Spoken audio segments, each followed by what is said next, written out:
All right, Stephen, what do you want to learn? Michael, what do you want to learn today? Today's topic was supposed to be law of attraction. Right? Law of attraction stuff, yeah. What do you want to learn? What do you want to know? How to, I don't know, I'm fairly comfortable with the subject, but I guess I could use more clarity on how to create more of like a self-fulfilling prophecy. So, kind of like the psycho-cybernetics. Unconscious mind gives you like direction on stuff, so you give yourself a goal, and then listen to your unconscious mind as it points you in directions to achieve that. Something like that. But I think that just basically encompasses the law of attraction. Well, there's a lot of things that are going to encompass the law of attraction. So you have to really, again, one of the problems that we have when we start talking about law of attraction. Hello, come on in. Hi. Did you sign in? I did sign in. Okay, did you get your candy? Did you get your coffee? You got your coffee. I got coffee. There's lots of candy over there. Help yourself, because I also do weight loss. What suite exactly is this room? This is Suite 329. 326 is right across the street. Okay, because the meetup that I'm normally in gave directions to Suite 300, so I went that way. Oh, you're from Troy's group? Yes. Okay, well, you get the front row. I know you too. Yeah, I actually did this as a favor to Troy. I know. So you know what? I am going to warn the ladies. Okay, yeah. Okay. Send them this way. And also, if you know anybody who might be arriving late, these elevators stop running at 8 o'clock. Oh, so, okay. That's good to know. Yeah. You don't want to be in the elevator when it's done. But, you can go down, but you can't come back up. Yeah. They've thought that far enough ahead.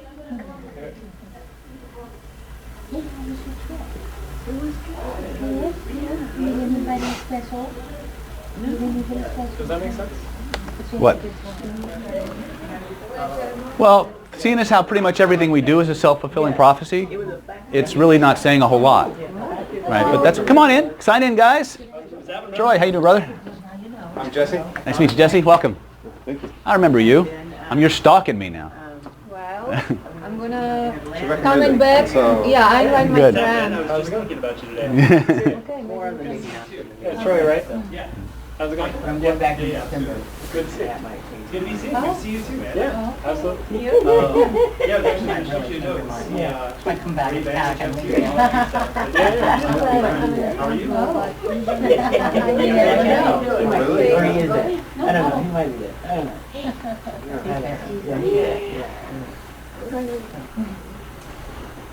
I was one of the most terrified persons speaking at that event in Encinitas. What's up, brother? How you doing, man? Oh, yes. Good to see you. Good to see you, too. Yes. How to create a self-fulfilling Very prophecy. kind of me. You were awesome. Ronnie, what do you want to learn tonight? Yes. Ooh. And I Yeah, just do it, so you know. There you go. Networking, groups, going to seminars, Yeah. listening to David. You got to be able to laugh at yourself. Trying to figure Ronnie. out passwords to stuff. What do you want to learn tonight? I like it. What do you want to play with? Nobody's listening to me. Absolutely. How's that going? That's good. Yeah, that's good. Come on in. All right. So we'll go around. Like I said, this place will probably fill up really fast. Usually, when I create an event, which we have about 10 minutes, and we're already half full, which is ominous.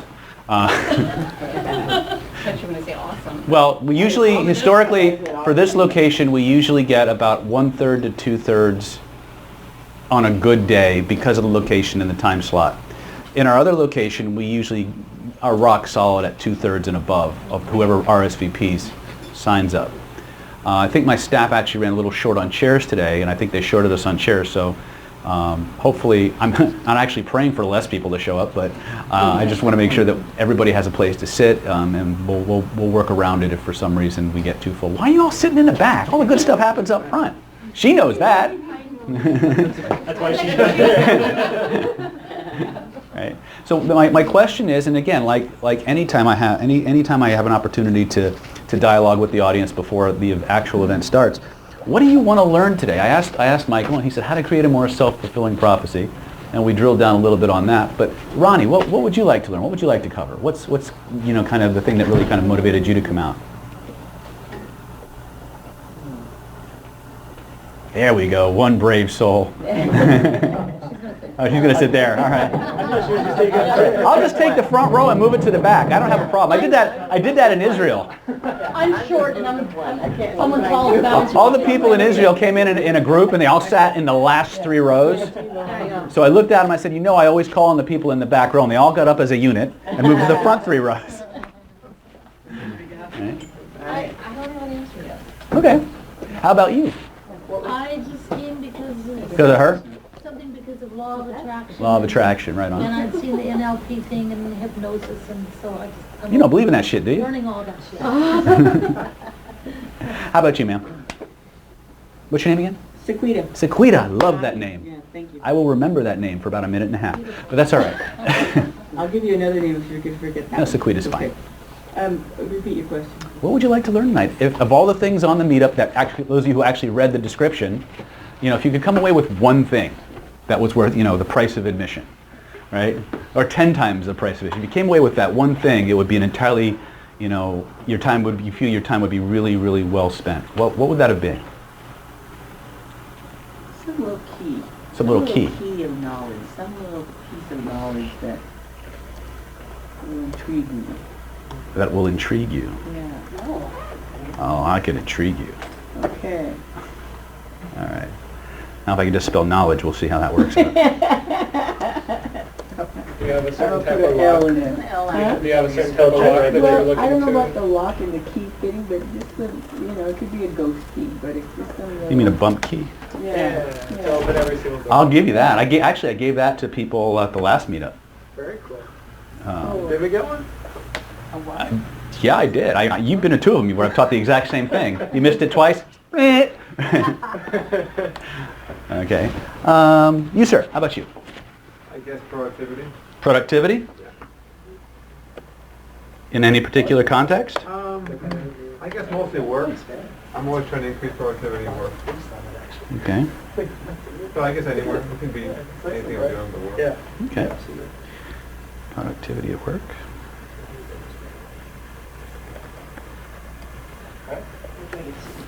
You can if you like. Okay. How about Troy? Super Troy. Yeah, I'm just looking to, you know, came to one of yours before, that point and click kind of, Mhm. you know, if you can point at it, you can fix it. Yep. Just refresher on that.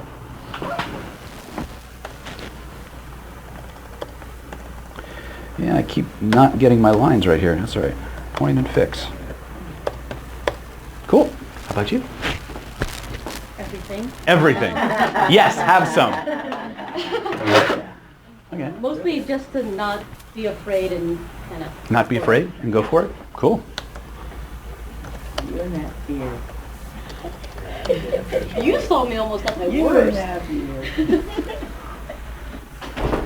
Cool. How about you, sir? My internal motivation. Internal motivation. Anytime I hear that word motivation, I get nervous. Yeah, it's pretty nervous. Internal motivation. But we can talk about that because actually there's 2 kinds of motivation. There's internal and there's external. One will actually lead to getting the work done. The other one leads to passive aggressive and reactant behaviors, which are really kind of interesting. And we actually have a process for kind of getting you motivated to do those kinds of things. External. Okay. David Owens, how are you, sir? Hello, David. What brings you to the wonderful world of David? Well, I heard that David was going to be around. David told me. Huh? So I thought, Well, my kudos to David. See you. What do you want to learn today? What do we get out tonight? I want to learn how to hypnotize people without them knowing it. What part of law of attraction meetup? That might be that key that you're looking That for. might be it. Okay, I want I'm to be pretty so good at that. attractive, people will just buy things from me. There you go. Oh, We covered that last week too. Yeah, you did. Who did I miss? Ronnie. Any key that can help people in alignment. Alignment. Ditto. It's the only thing, because they have alignment, everything else works. Okay. So when we talk about things like alignment, see when people start lapsing into their own personal terminology, we automatically flash into our definition of what we think that word means. And we assume that they mean the same thing. And more often than not, while there may be similarities, The differences are important. So when we talk about alignment, Ronnie, what does that mean for you? That my internal world and my external world are aligned with each other. Okay, that your internal world and your external world are aligned with each other. And how do you know when that happens? And what is actually important about that? I have such a feeling when that's happening. Such a feeling. And what I'm doing and what's showing up in front of me is really effortless. What's showing up in front of you is really effortless. Okay. So if things were more effortless, you would know that you're in alignment and therefore life would be all good. Okay. Good luck with that. I've yet to be. I'm fairly aligned, and my shit still ain't effortless. But I'm terminally lazy and somewhat intelligent, so I do find ways to work around my laziness and get things done. Who did I miss that I have not talked to yet? Oh, you. Yes. Hi. I didn't forget you. How to set yourself up to succeed. Set yourself up to succeed. Again, very vague, very global stuff, right?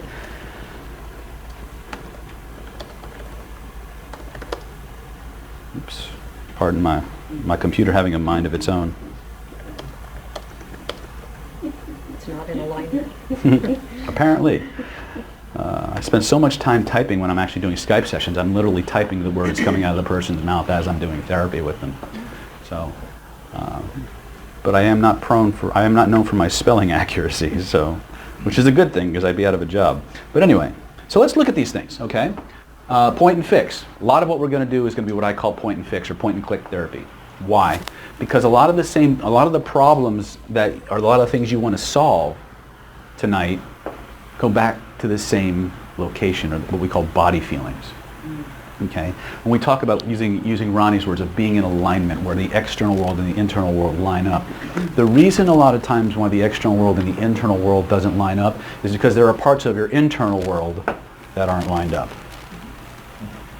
And that's the one thing that we have to understand, is that it's the internal congruity or the alignment within us, the vibrational frequencies in our body that make up the, what's the word I'm looking for? The gestalt, for lack of a better word, the gestalt frequency that we send out, the vibrational signature that we send out to the universe is disharmonic. Does that make sense? So a lot of the things that are in your way, that are holding you back, that are causing you to drag your feet or not be productive at work, are really due to these misalignments within ourself, which go back to parts of you that want a certain thing at the expense of other things, and they're fighting for supremacy. Right? And until we get all of you going in the same direction, on the same page for the same reasons, now what you're going to wind up manifesting is what I call the anchor versus jet engine. Come on in. Don't be bashful. I think we need more chairs. Yeah. Okay. The anchor versus the jet engine analogy, which if you've watched any of my videos, I'll put this up here, you've heard me talk about before. Most people go through life with the equivalent of a, come on in, with the equivalent of, nobody wants my pads. I feel rejected. Have a seat, guys. I'll bring more chairs in. There's chairs on the balcony. If you need more, you can pull those in. Okay. I have also chairs behind the desk with rollers and stuff like that. So most people go through life with the equivalent of a jet engine and an anchor strapped to their back. And it's the difference between the drag from the anchor and the thrust from the engine that determines how far you get, how fast. The problem is most of us are so focused a lot of times on putting more thrust in the engine, higher octane fuel, vision boards, all of these things, and we think that's moving us forward, but what it actually is doing in many cases is creating more drag from that anchor. So the first thing that we have to do, no matter what it is, whether it's becoming more productive at work, whether it's being in alignment with yourself, setting yourself up for success, being motivated internally or externally, the first thing we got to do is we got to cut the anchors. We got to remove the anchors from our system. We got to relieve those things that are saying we can't have it, or we shouldn't have it, or we don't deserve it. Or if you have this, you might be this person, which you didn't like those kinds of people growing up, and so if you become that, it won't happen. Do you sound familiar? Right? These are all programs that we're running. Right? They're programs that were installed in you roughly between the ages of 0 to 7. I say 0 to 5, but other people say 0 to 7. It's still close enough for government work. Right? 0 to 7 is the magic time in our life. And actually from conception to 7 is really when these things start to get installed in us. Right? And as a therapist and a professional who my specialty is working with psychosomatic illness. Physiological illness, chronic physical terminal illnesses that have as its root repressed emotion. So I spend a lot of time with people 0 to 7. That's where we always, always, always end up. You know, once in a blue moon, you'll end up a little bit older, but almost never. You know, and when you take them back to that time when they're older, like in their 20s, and you ask them, have you ever felt that way before? They go, yeah. Go back to the first time you ever felt, oh, I'm 7. Right? So a lot of times what we think is the cause, is the source, isn't. Your unconscious mind is not linear. Your conscious mind is linear. Most people who walk into my door say, I have this problem, it started here, I think it's this. And then I'll go and I'll say to them, well, what have you done? And they'll give me the laundry list of everything they've tried. Right? And then they'll tell me how to fix it. And I'll say, and then in my head I'm calling them a liar, but I'm just smiling and nodding and pretending to actually care. No, it's not true. Because they don't know. They don't know. Because if they did, they wouldn't be in my chair. And that's the simple litmus test. Right? If I had $1 for every time the words, I thought I cleared that. I have already forgiven them for that. Came out of somebody's mouth. Right? But this is where the rubber hits the road. The things that hold us back largely weren't your fault. It wasn't your fault what happened to you, but it is your responsibility for getting rid of them. Does that make sense? Okay. So, how many people here, this is your first time with me? Just for grins and giggles. Cool. I pity you people already. But, all right. You guys need me to launch into my pedigree, or do you guys really care? No, let's just go. Let's just go? All right. So, how many people here? All right. So, first and foremost, we obviously it's a very crowded room tonight. So, but I think, well, we'll see who shows up. But if you guys want to spread out a little bit, give yourselves a little bit more room, or if you like being cozy, that's fine too. Right? I love questions. Love questions, but beware, I am prone to chasing squirrels and cats and other types of small furry animals. If you ask me a question, God knows where we'll end up. Right? So my goal here tonight is to give you useful information, things that you can actually start using right away. And the first thing that we have to cover is the idea of clearing up shit. Shit being a technical term, right? Secret hypnotic influence techniques. This is how it works, right? And the shit that we carry usually starts between 0 and 7 years of age. Okay? The interesting thing about the things I'm going to be talking to you about and I'm going to be sharing with you in the context of law of attraction are actually applicable to pretty much every other field of self-help and personal development that there is. Troy, there's some chairs behind the desk there. Can we get those? All right, cool. All right, 0 to 7 years of age is the magic time from conception forward.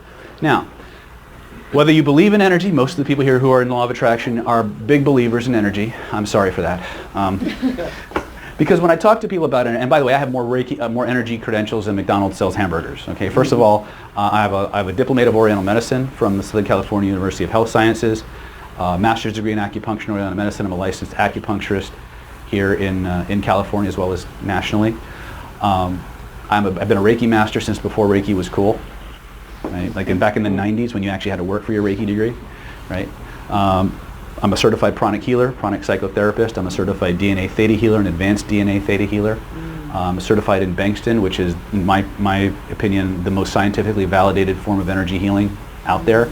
And it has some of the most powerful manifesting techniques inherent within it that I've ever come across. And many times when I do law of attraction and energy healing meetups, I actually will teach some of those systems. What am I missing? How do you spell that last one? Bankston, B-E, I'll spell it for you here. And Bill is a really cool guy. I call him a reluctant researcher. B-E-N, hold on. I see that. I'm just going to make it bigger in a minute. Bankston. And we'll just make that really big so people can see it, and then we'll put it up here. No, not Bangstong. Damn you. See, you can always count on Microsoft for comic relief. All right. Bankston, and if you go to bangstonresearch.com, he's got actually all the scientific studies. He's done more studies at medical universities than probably any other energy healer. He's debunked a lot of myths surrounding how energy healing works, how remote healing works, things like that. And he did it mostly by teaching people who didn't believe in energy healing how to do energy healing. And they actually healed people better than the people who actually believed in energy healing, which is actually corroborates the research done by a guy named Larry Dawsey, who you guys might have heard of. He wrote some books on prayer and some faith healing and things like that. So, and the reason that I kind of preface the whole energy healing thing with, oh, I'm sorry, is because when we start talking about energetics, we start getting really, really vague. And people start utilizing their own terminologies. Remember I talked about that before? You got to watch out when people start using their own terminologies. And everybody thinks they know what the other person means. And then you try to drill down and you can't. They just keep getting more and more vague and obscure until you're completely gone off track. One of the reasons that energy healing disciplines tend to take longer to affect change than other forms is that they only target, in the David's model, this is the world according to David, 2/3 of the human being. They target the physical body and directly on the energy body, and for the most part they leave the mental body untouched. The mental body, ladies and gentlemen, is the causal body. When you have an experience, it's recorded holographically throughout the entire system. And so, but the causal body is where a lot of that memory information is stored, and it's running on a perpetual loop, like a little pocket dimension. And it generates a surcharge of emotional energy, because that fragment of your consciousness doesn't know that shit's over. Okay? And it just keeps running. And over time, your body is like a big hard drive. It starts to accumulate more and more and more events, recordings, if you will, that are on a perpetual loop. And it has to start figuring out, what am I going to do with this stuff? And so it starts to organize them in your body somatically, as well as in your field, your vibrational field around you, by what they have in common. Now, the best metaphor I've ever seen for how this evolves in the human body, you ever seen the old Ghostbusters films? You know when they would go into a building, they would capture a spook, and they'd put it in the trap, right? And had all this psychic energy locked in this little box. And then they had to find some place to put the box. So they found a bigger container to put the box in. And by the end of the movie, what was happening? It was overloading. Shit was starting to go funky. Well, guess what? That's how cancers and multiple sclerosis and Parkinson's and all these other ailments, these chronic ailments that we start to generate, evolve. They start as one tiny little episode that was recorded and stored, and over time, the neurology just keeps stacking things by what they have in common. And every time you go through a context or a situation or an environment, the first thing that's going to happen, this goes back to your self-fulfilling prophecy, the first thing that's going to happen is the unconscious mind is going to say, have we ever experienced this before? And he's going to go to his buddy in the back, hey Nunzio, we ever done this before? This ever happened? Let me check. Oh, hell yeah.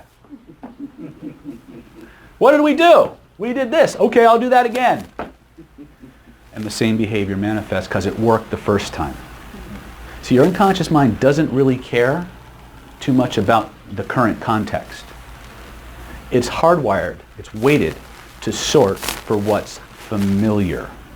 Familiar was what was there first, what was there the longest, and what was done most often. It doesn't matter if there's a better choice.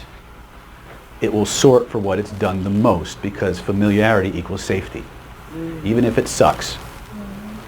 Okay? When these things were programmed into you, they were programmed into you at a time and a place where the whole idea of right, wrong, good, evil, spiritual, not spiritual, love, hate, didn't exist. There were some very, very fine distinctions that you as a growing being had. It was either familiar or it wasn't. It either felt good or it felt bad. That was pretty much it. Every other distinction that you have grew from that. And whatever got there first, regardless of how it felt, became the standard by which every other experience is measured from. Yes? Lineage. What about lineage? So if you're saying 0 to 7, but some of that stuff happened to parents who happened to Yep. grandparents who happened to... Yep. So There is definitely a component there for that. There are imprints that we have carried genetically. I have first-hand proof of genetic memory being passed on, because I've actually worked with transplant patients who took on the memories of their donor organs. I mean, I'm talking about health nuts who are diabetic, and 2 or 3 weeks after they get home from the hospital, everything going in their mouth is pizza and beer, right? Because the donor was a garbage guy, right? It's just one of those things. So there is a strong, strong component to cellular imprinting, but it can be cleared too, because it's just an imprint. It's a hologram though. And this is where we have to start changing how we think a little bit. And I don't know your background, so I'm being very global. And I'm going to assume you know nothing, because that's the safest way to be, right? Because the idea is tonight is to leave with something that we can use, something practical. And if all you learned how to do was clear up your own shit, you'd take off like a rocket, right? And that's really what it's about. Which goes back to this whole idea of point and fix therapy, or point and click therapy. When we record these things, and we start to accumulate them, your body, just like a hard drive, organizes them, but it organizes them based on what they have in common. And so Swedish studies have corroborated that the human body tends to store similar emotions in similar areas. Oddly enough, they correspond to those weird chakra things, but not always. I've had really weird shit happen, and this is why you have to be careful when you start applying a system, a full system, unilaterally to you, because it doesn't give you any room for individuality. So in my classes when I teach, I don't give you standard colors for standard things, because in the long run, I don't care. What I care about is how your neurology interprets that information. Because everything that we have, everything that we experience, everything we think we are, is an interpretation. It's an interpretation of the vibrational equivalent of ones and zeros. And your neurology can interpret those ones and zeros any way it wants. It can interpret pain as intense pleasure, and vice versa. We have communities for that, as a matter of fact. Okay? I'll just put since we're getting into the meat of everything, I'm going to put out my disclaimer right now. If politically incorrect language, profanity, colorful metaphors, or the word boobies offends you, there's the fucking door. All right? I like to have fun, because that's the secret to making the law of attraction work. If you're not having fun, if you're not being playful, you are locked into a vibration that is going to keep you stuck. Period. It's the ability to have fun and be joyful and be playful that allows you to access the resources of your neurology faster. Jesus said it, he hid it in the Bible when he said, be as little children.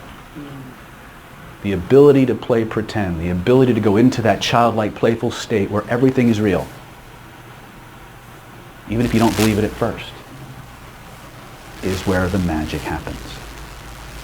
You got to go there. And to the degree that you're willing to go there and get your body involved, ladies and gentlemen, you can make any change that you want. And you don't have to believe it. You just got to do it. Mm-hmm. That's what I like, because if what I did here clinically every single day relied on my clients to believe in this shit, I'd have an 80% failure rate instead of a 90% success rate.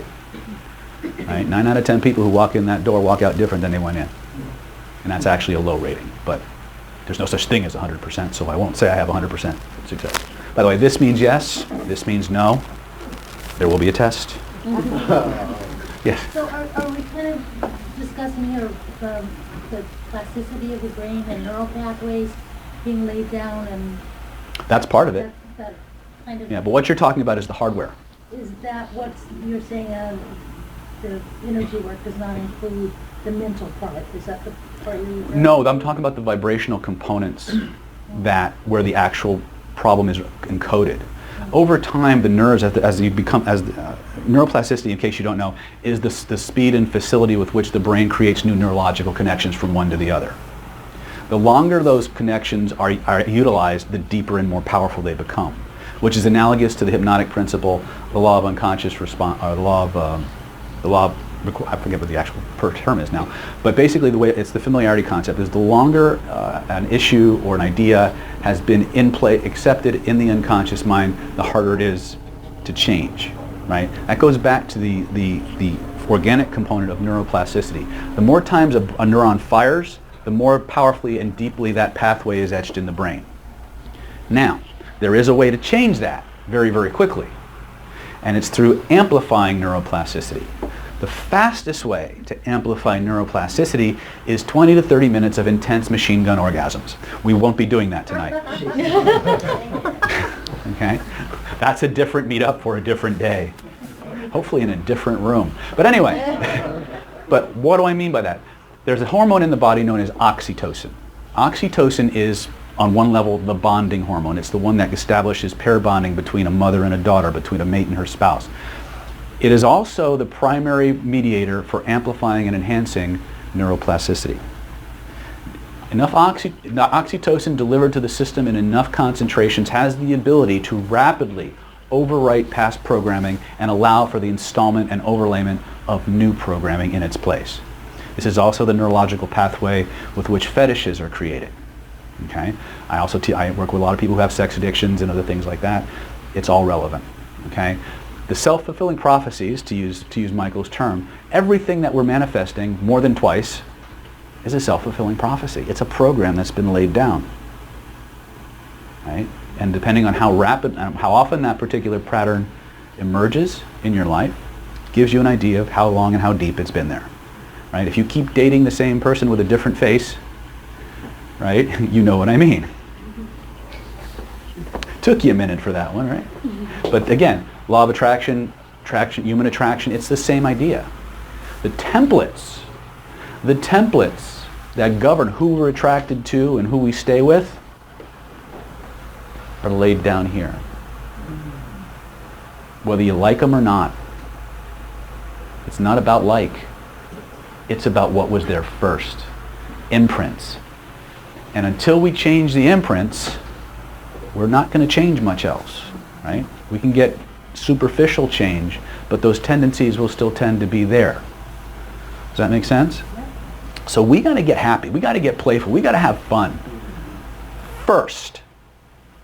Because until we can get playful and get fun, we don't have near the access to the power that's latent within our system. And that's what it's about. It's about taking the randomness. That's what the law of attraction is, isn't it? Taking the randomness out of your life, getting the life you want, right? Being the person you want to be instead of the person you were programmed to be at a time and a place where you didn't have any defenses, when you didn't know what was going on, when you didn't have the resources to deal with it any other way. See, that shit wasn't your fault. But it is your responsibility to deal with it. Right? Remember, even though we're pissed off at our parents, we blame a lot of our shit on the imprints and stuff we got from our parents, consciously or unconsciously. Our parents can't teach us what they don't know. Right? Every parent on the planet says, you got to love yourself, you got to love yourself. How? How do I do that? What does that actually mean on a practical level? What it actually means on a practical level is you accept who you are. That's it. Doesn't mean you like everything about yourself. I'll give you an example. I hate the fact that I will never be 6 foot tall. It pisses me off. But I accept it, barring some kind of weird surgery or some hormonal imbalance, right? Yes? You probably don't run into as many things with your head. No, I don't. Says the 6 footer in the room. Right? So, did that help kind of fill in the gaps for the neuroplasticity question? Yeah. Okay. Everything I'm teaching you has an organic, a hormonal, or a structural, a hormonal, and an energetic, electromagnetic reality to it. But they're not separate. And this is what we need to understand, and why when we're doing the work that we do, at least in the world according to David, if what I teach you and what I'm sharing with you resonates with you, use it. If it doesn't, find something that does. Okay? You know, my one ego-driven statement is, if you can find shit that works as fast and as deeply for you as what I do does for everybody I work with, go for it. That's my one ego-driven statement, right? But I'm in this shit every day, dealing with people who, don't know why they're screwed up, or think they know, and then they wind up somewhere completely different, which is one of the things we have to cover right now. We're going to be learning today how to dialogue with the other part of you. We're going to be learning today how to work with that part in a way that we can extract and get information and utilize it for change. To do that, we have to understand the dynamics of one part of your mind versus the other. First and foremost, your conscious mind, the part of you that analyzes, rationalizes, judges, is the least informed and the last to know anything in the body. But it's like my 3-year-old.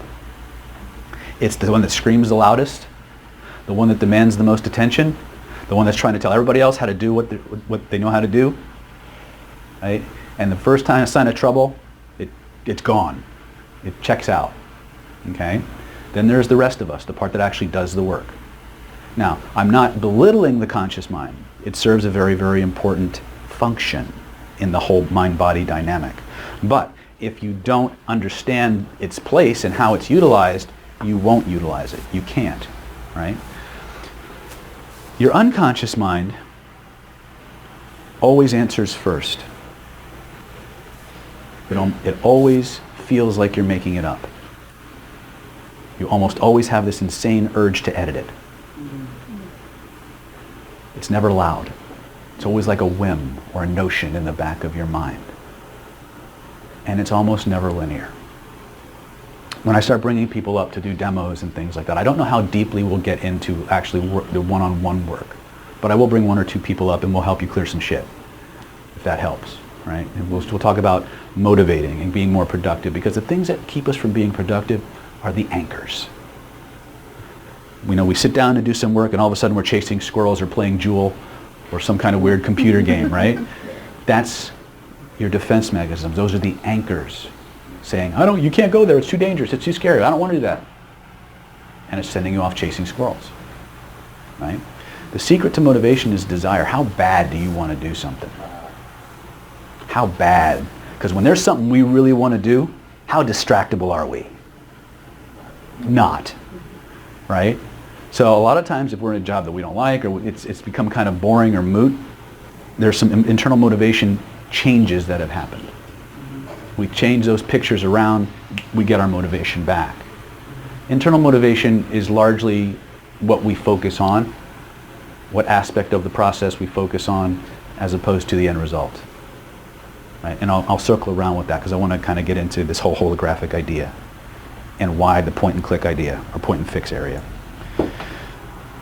So mental body, energy body or emotional body, physical body.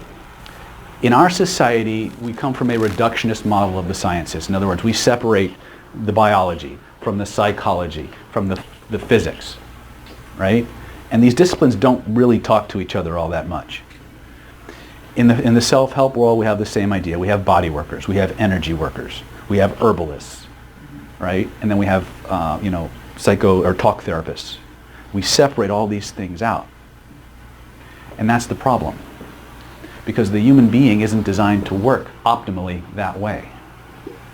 The systems that make up a human being are designed by the big G to work synergistically, congruently towards a specific outcome. When all of the elements are in place, change can happen very deeply, very pervasively, and very fast. Change can happen using these other modalities, but they generally take a lot more work. They're usually temporary, and there's a lot more energy and a lot longer time period involved. Right? The average success rate for psychoanalysis is 12 years, 7 to 12 years. Think about that. They're going to have you talking about your shit for 7 to 12 years. Right? And then you only have like a 25 to 35% chance of actually getting help. And that's a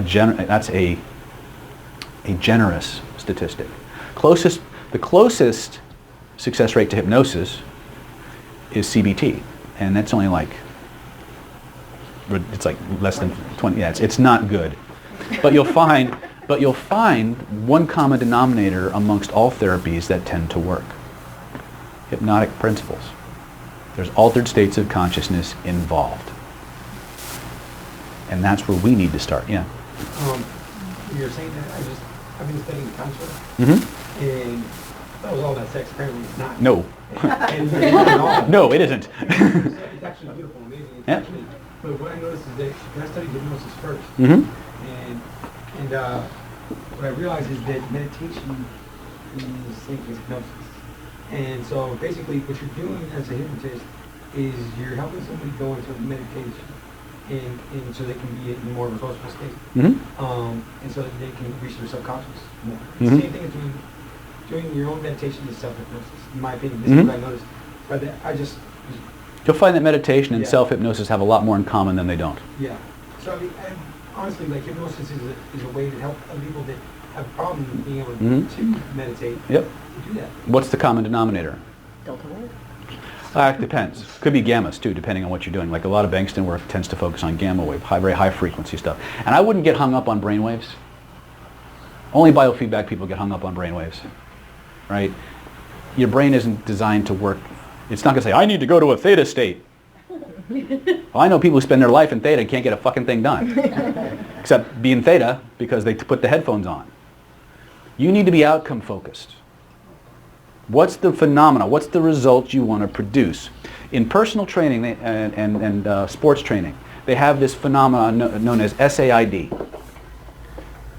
SAID! Anyway, sorry, I'm watching way too much Psych. SAID, which is actually an acronym. Specific adaptation to imposed demand. Specific adaptation to imposed demand. What that means is your brain and your body get good at doing what they have to do over and over and over again. And so you will develop the musculature, the coordination, the brainwave states that are necessary for the facilitation of that outcome. How many people have a background in NLP? I'm going to wax into jargon a little bit. In NLP, they say, they have an old saying, an old chestnut they've been throwing around that most people can never really understand. It's that anything that presupposes a trance causes a trance. Now, I don't know why a neurolinguistic programmer whose field is words would use a word like presuppose that almost nobody understands, right? Presuppose means assumes. Right. That's all it means. In English, what that actually means is anything that relies on a trance in order to manifest must first cause that trance in order to manifest. That's it. Circular. So if we just start with what we want, we'll tend, given enough time and practice, to automatically go into the state that's most conducive to the outcome. Right? But if we start with trying to create a specific brainwave state first, well, we'll develop all the faculties to go into that brainwave state, and then not much else. Because we're very specific that way. Yeah. Question is, in Think and Grow Rich, you're talking about what you just said, just looking in the mirror, writing down your goals, and just, like, he talks about the amount of money that you want, just imagine, like, having it. Is that what you mean? I'm going to be very, very cautious in how I answer that. Okay. The problem isn't with imagining the things we want. It's the other feelings that arise when we imagine it. How many people have noticed whenever you start to imagine something you want, you get this really cool, elated feeling for what you want, and then there's all these little icky feelings in the background? Yeah. That's what's holding you back. That's what you have to clear first. If all you do is focus on building that image of what you want up over and over and over again, well, you're just creating more thrust, which automatically creates more drag. It contaminates the vibrational message you're sending out to the universe. Does that make sense? Yeah. Absolutely. So how do we get rid of this shit? It's real simple. How did you know you had a bad feeling in the first place? How many people ever had the experience where you're imagining, trying to use the law of attraction, or you're using the law of attraction, you're imagining something you want, and in the background, somewhere in your body, you feel these icky feelings in the background. You try to ignore them and focus on what you want, right? That's exactly why you get stuck. That hasn't happened for you? Never? No, it happens, but I don't focus on Right. when I go into. Yeah, you know to run towards the burning building that everybody else wants to run out of. By the way, what you've just described is exactly why people wind up in my chair. You run away from it rather than do it. Has this ever happened to any of you? It's a beautiful weekend. You're driving out in the sun. Radio's cranking. Not a care in the world. Having a good time. And then all of a sudden a shitty memory from when you were 12 comes up. Now let me ask you something. Do you dive head first into that shit? Or you turn the radio up louder and hit the gas? I don't want to think about that shit and you stuff it down, right? True, not true? What happens is your unconscious mind is sitting down there, and part of its job is to hold on to this stuff until the conscious mind can come down and tell him what to do with it. So he's sitting back there with all this shit and he's going, hey, well, he's not doing anything right now. Maybe we can finally handle this, right? And it spits that shit up. And because nobody taught us how to deal, or that we need to, or we've got other things we need to handle first, we stuff it back down. For every unit of energy that we keep locked in the body, you need an equal or greater unit of energy to keep it there. Right? Now, one of my mentors was a guy named Stephen Parkhill. He actually wasn't one of my physical mentors, he's one of my by proxy mentors. But I spent more time with his videotapes and his books than probably any other trainer, because that was his specialty was terminal cancer. And he would bring people in who had, weeks to live and cure them. Astronomical success rate. Not all, but a lot. And so one of the things he's fond of saying is that you will run out of body parts long before your unconscious mind runs out of ideas for getting your attention. Right? The feelings in your body, positive or negative, are like the warning lights on your dashboard. They're not the problem. They're the indicator that lets you know there is a problem. And you have to clean that shit out, and you'll take off like a rocket. You'll be amazed how many times you go in and fix something in yourself, how fast everyone around you seems to change. Because we're actually programming people how to respond to us. Those filters, those energy patterns within your neurology are literally filters to your reality. They're screening things and changing the priority of data in your environment that you pay attention to. Quantum physicists tell us that everything that has ever been or ever will be, metaphysics saying the same thing, that has ever been or ever will be is right here, right now. Why aren't we seeing it, feeling it, hearing it? It's because of the filters you have in place that screen that information out and reprioritize what you pay attention to based on your self-concept and your self-image, which happened here. How do you find them? You ask the question and point to where you feel it. Because every single memory container, remember Ghostbusters? Had to go somewhere, and it went somewhere in your body. The node where all of that holographic information comes together and is reproduced is the feeling location. In my world, we call it the somatic address. I had a somatic, some body work done earlier this year. And he pushed on this place on my thigh and brought up this memory about my dad when I was 3, 4, 5. There you go. Yeah. What the fuck? What? Yeah, it's locked in the... And it hurt like a big dog. I mean, yeah, I know. I've been there. Yeah. So I've had some body work. I know what you're talking about. Body workers are very familiar with this concept. They call it a healing crisis. Oh. Right? Hypnotists call it abreactions, and unfortunately they're taught to run screaming from it. I see an abreaction in my chair, I get excited. Oh, I would, yeah. I did, because to me that's like the dog with a bone.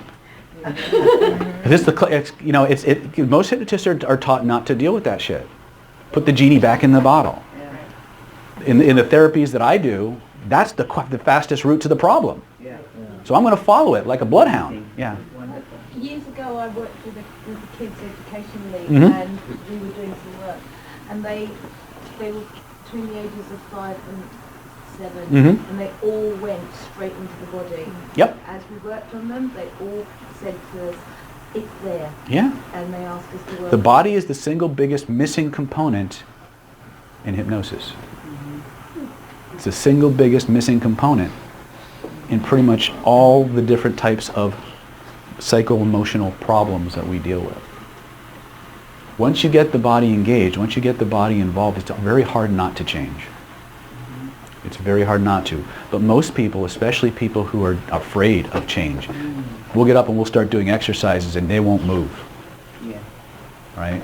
Because there's a part of them that isn't ready for that. But the more you get the meat involved, that's my supernatural reference, right?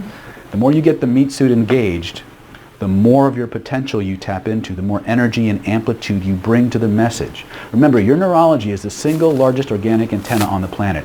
It is constantly emitting a vibrational signature out to the universe that is the composite, the sum total of every filter and program running in your body right now. The sum total of every feeling, conscious and unconscious. That's what you're sending out to the universe. Purify the signal, clean up the crap, and what you want will manifest cleaner, purer, and faster. Right? It's that simple. Yes? So rather than taking one little episode after another for the first 7 years or however, Is there a quicker way to be able to clear a lot of emotional trash? Yep. Lots of different ways to do it. Lots of different ways to do it. And we're going to cover some of those, but we've got to start playing. I want to introduce you, if I can, to some things about your neurology, experientially.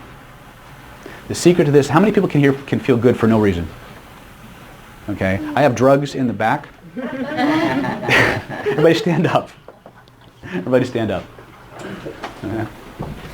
We're going to start with this right now. Because this is, again, we're going to start getting into the working portion of tonight.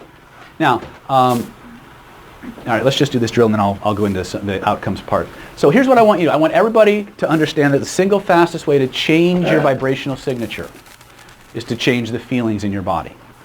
The fastest way to change the feelings in your body, no matter what's going on around you, is to change the way you stand and the way you breathe. There's a TED Talk I reference all the time by a woman named Amy Cuddy. It's called Power Poses. If you haven't watched that video, you need to go watch it 20 times. What we do in our trainings and in our advanced courses goes well beyond what Amy's teaching, but she has done the science. If you hold a simple posture like a victory pose, or the Peter Pan or Wonder Woman pose, or what I call the gorilla or chairman of the board pose, this means something different in San Francisco, but that's my politically incorrect humor for the day. Or you have that feet up on your desk and you hold that for as little as 2 minutes. The hormones in your body change in a testable, verifiable way. 25% boost in testosterone, corresponding drop in cortisol. Not only do you become more confident and assertive, you become more relaxed, which is perfect if you're going to manifest, if you're going to do manifestation work. And how many people ever tried to manifest something and you're in a shitty mood and you just want to do your manifesting and fix it? Dipshit has done that. No, that's like pouring clear coffee into stale coffee. Bad idea. You get shitty coffee no matter what, right? So the idea is if you're going to do manifesting work, you've got to start from a positive state, a state of possibility, a state of playfulness. Now the fastest way to break your state is to change your posture. Okay? So the first thing I want you to do is I want you to remember a time in your life when you saw something you really, really, really wanted. Not that one, the other one. It's all right, whatever you want. You're not going to tell me what it is as long as it's legal. But anyway, no, I don't care if it's illegal or not. You're not going to tell me, so I don't know. I'm not psychic. I want you to stand the way you were standing in that moment when you realized you wanted it. Right? And you knew you were and you made a plan, you put that plan into operation, and you nailed it. Home run. Touchdown. I want you to stand the way you were standing. I want you to breathe the way you were breathing. I want you to let those feelings come flooding back into your mind and body. And I want you to hold that posture, hold that position. And we're going to do a bunch of things from this posture, but we're going to start here. First thing I want you to do is, without changing anything about the way you're standing, about the way you're breathing, try to feel bad. Notice what happens instead.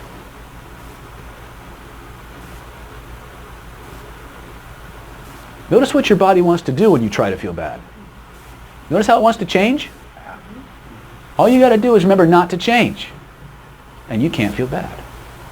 If you understand the ramifications of this, the implications of this, no one can push your buttons for long without your permission ever again.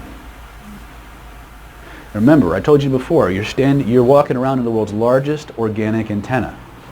The vibrational signature that causes what you manifest in your life is based on the energetic signature, the sum total of all the feelings and states in your body at any given moment. If I can, you guys know what rabbit ears are? The little antenna things? Whenever we didn't have a clear signal, what do? We moved that shit around, right? You just kept moving it around till you found the signal. Well, that's what your body's for. Your body is a vehicle and a navigation system to allow you to navigate the vibrational reality we call this earth, this place. But it's not real. It's not real. It's an interpretation of vibrational information that came in through these portals we call senses, is processed from electromagnetic signals by the places in your brain we call cortexes, and is reconfigured into this. It's a movie. It's an interpretation. And it's completely 100% changeable. Okay? Your ability to change it is based on your ability to use your imagination, to remove the filters in your perception, and to play. Okay? So, now that we understand this aspect, what I want you to do now is I want you to turn around and face Troy, because I don't want you looking at me when you feel this shit. Okay? No. And I want you to think of a time in your life when you saw something you wanted, and you went for it, but for some reason it didn't manifest. You just missed the brass ring or whatever. And I want you to stand, and I want you to remember that moment of disappointment, if you will, when you realized it wasn't going to happen. And I want you to stand the way you were standing, and I want you to breathe the way you were breathing, and I want you to feel the way you were feeling in that moment. Not too long, just a little bit. And now what I want you to do, without changing your posture, without changing your breathing, try to feel good. Notice what happens instead. Now, hold on to that negative feeling. Shift your body back to the winner posture, to the winner breathing pattern. Notice what happens now, in spite of what I told you to do. Turn around, look up here. Irina, what'd you notice? Everything is completely depend on my posture and my physical... Let me see if I understand. You mean I told you to feel bad, shift your body back to the positive posture and still feel bad, and you couldn't do it? Yeah, couldn't. No. See that? Russians just can't follow instructions. No, that's it. No, it was right. Maybe I didn't comprehend. You did it right. I'm just teasing you. Okay. How many people noticed that even in spite of the fact they were feeling crappy, the minute they changed their body, even though I told you to consciously hold on to the bad feeling, you couldn't do it? That's the magic. Right there. Because there is no situation, unless they physically restrain you and tie you in a specific position, that you can't change how you're standing or sitting or breathing. Situations can overwhelm you. People can say shit that will cause your conscious mind to just check out. But as long as you can remember, change your physiology, change the way you're standing, change the way you're breathing, you can get it back. Period. Okay? Very cool. Now, I want you to go deeper into that wonderful warrior, victorious, whatever feeling it is. If you want to have orgasms, I don't care, just keep it quiet. Right? Some people do. I mean, it's very weird. Well, it's not weird, but it's one of those things. But I want you to just go as fully into those wonderful feelings as you can. Because now things are about to get even cooler. Close your eyes, see what you saw, hear what you heard, feel what you felt. Remember that moment of ecstasy, that moment of victory, whatever pleasure state it is that you love so much, that just makes you want more. Gets you excited, motivated, inspired. See what you saw, hear what you heard, feel what you felt. But now what I want you to notice is that there's a place somewhere in your body where those feelings start. First impression, point to where you feel it. Look at it with your inner eyes. Notice there's a color or a set of colors connected to that feeling. First impression, what's the color? What's your color? Red. Red, that's right. Close your eyes. All right. Breathe that red energy through your entire body, from the top of your head to the tips of your toes, and notice what happens. Find any places of stuckness, tightness, or tension, worry, fear, anxiety. Breathe that energy through those areas and notice what happens. What do you notice? It's a tough one. What's happening to those areas? Pain goes away. Goes away? Pain goes away? What do you notice when you do it? Because I know you're doing it. You copped this trance. I saw that. Go ahead. I'm not there. You're not there? Okay. Ronnie, what'd you notice? She's still doing it. She's stuck in. I'm not Ronnie. You're not Ronnie. Oh, sorry. That's Ronnie. You're Michelle. I'll get your names by next year. Right? How many people followed along when I told him what to do? Raise your hands if you did. It's okay. What'd you notice? Even though red wasn't my color, I took the red in and went through my body with it. That's right. What'd you notice, John? Just completely relaxed, and it's fun because I could feel some tightness in my shoulders. I just breathe through that, and I could feel just kind of melting. Excellent. That's right. What'd you notice, Michael? What's a nice orange sensation? Orange sensation. Yeah. Ronnie, what'd you notice? Just as I breathe in, it just picks it up. Okay. What'd you notice? Sit, all of you. We're going to get up in a minute, but I want to go through this. Law of attraction tells... Nobody wanted to use their voice. What? Nobody said they wanted to use their voice. Nobody wanted to scream. Nobody wanted to laugh. They don't think they're allowed to.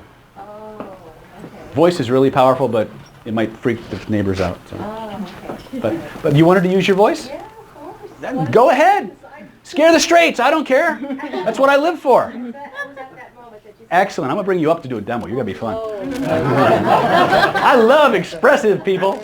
It makes for good television, right? And I've actually been accused of like hiring people to do that. I don't do that shit. Right? This is how I test myself. I bring fucking random strangers out of the audience and change them whether they want to change or not. Right? That's not true. If you didn't want to change, I wouldn't bring you up. But I'm never here to embarrass anybody. I'm never here to make anybody feel bad. My job is to show you what's possible and to end as much suffering on this planet as I can.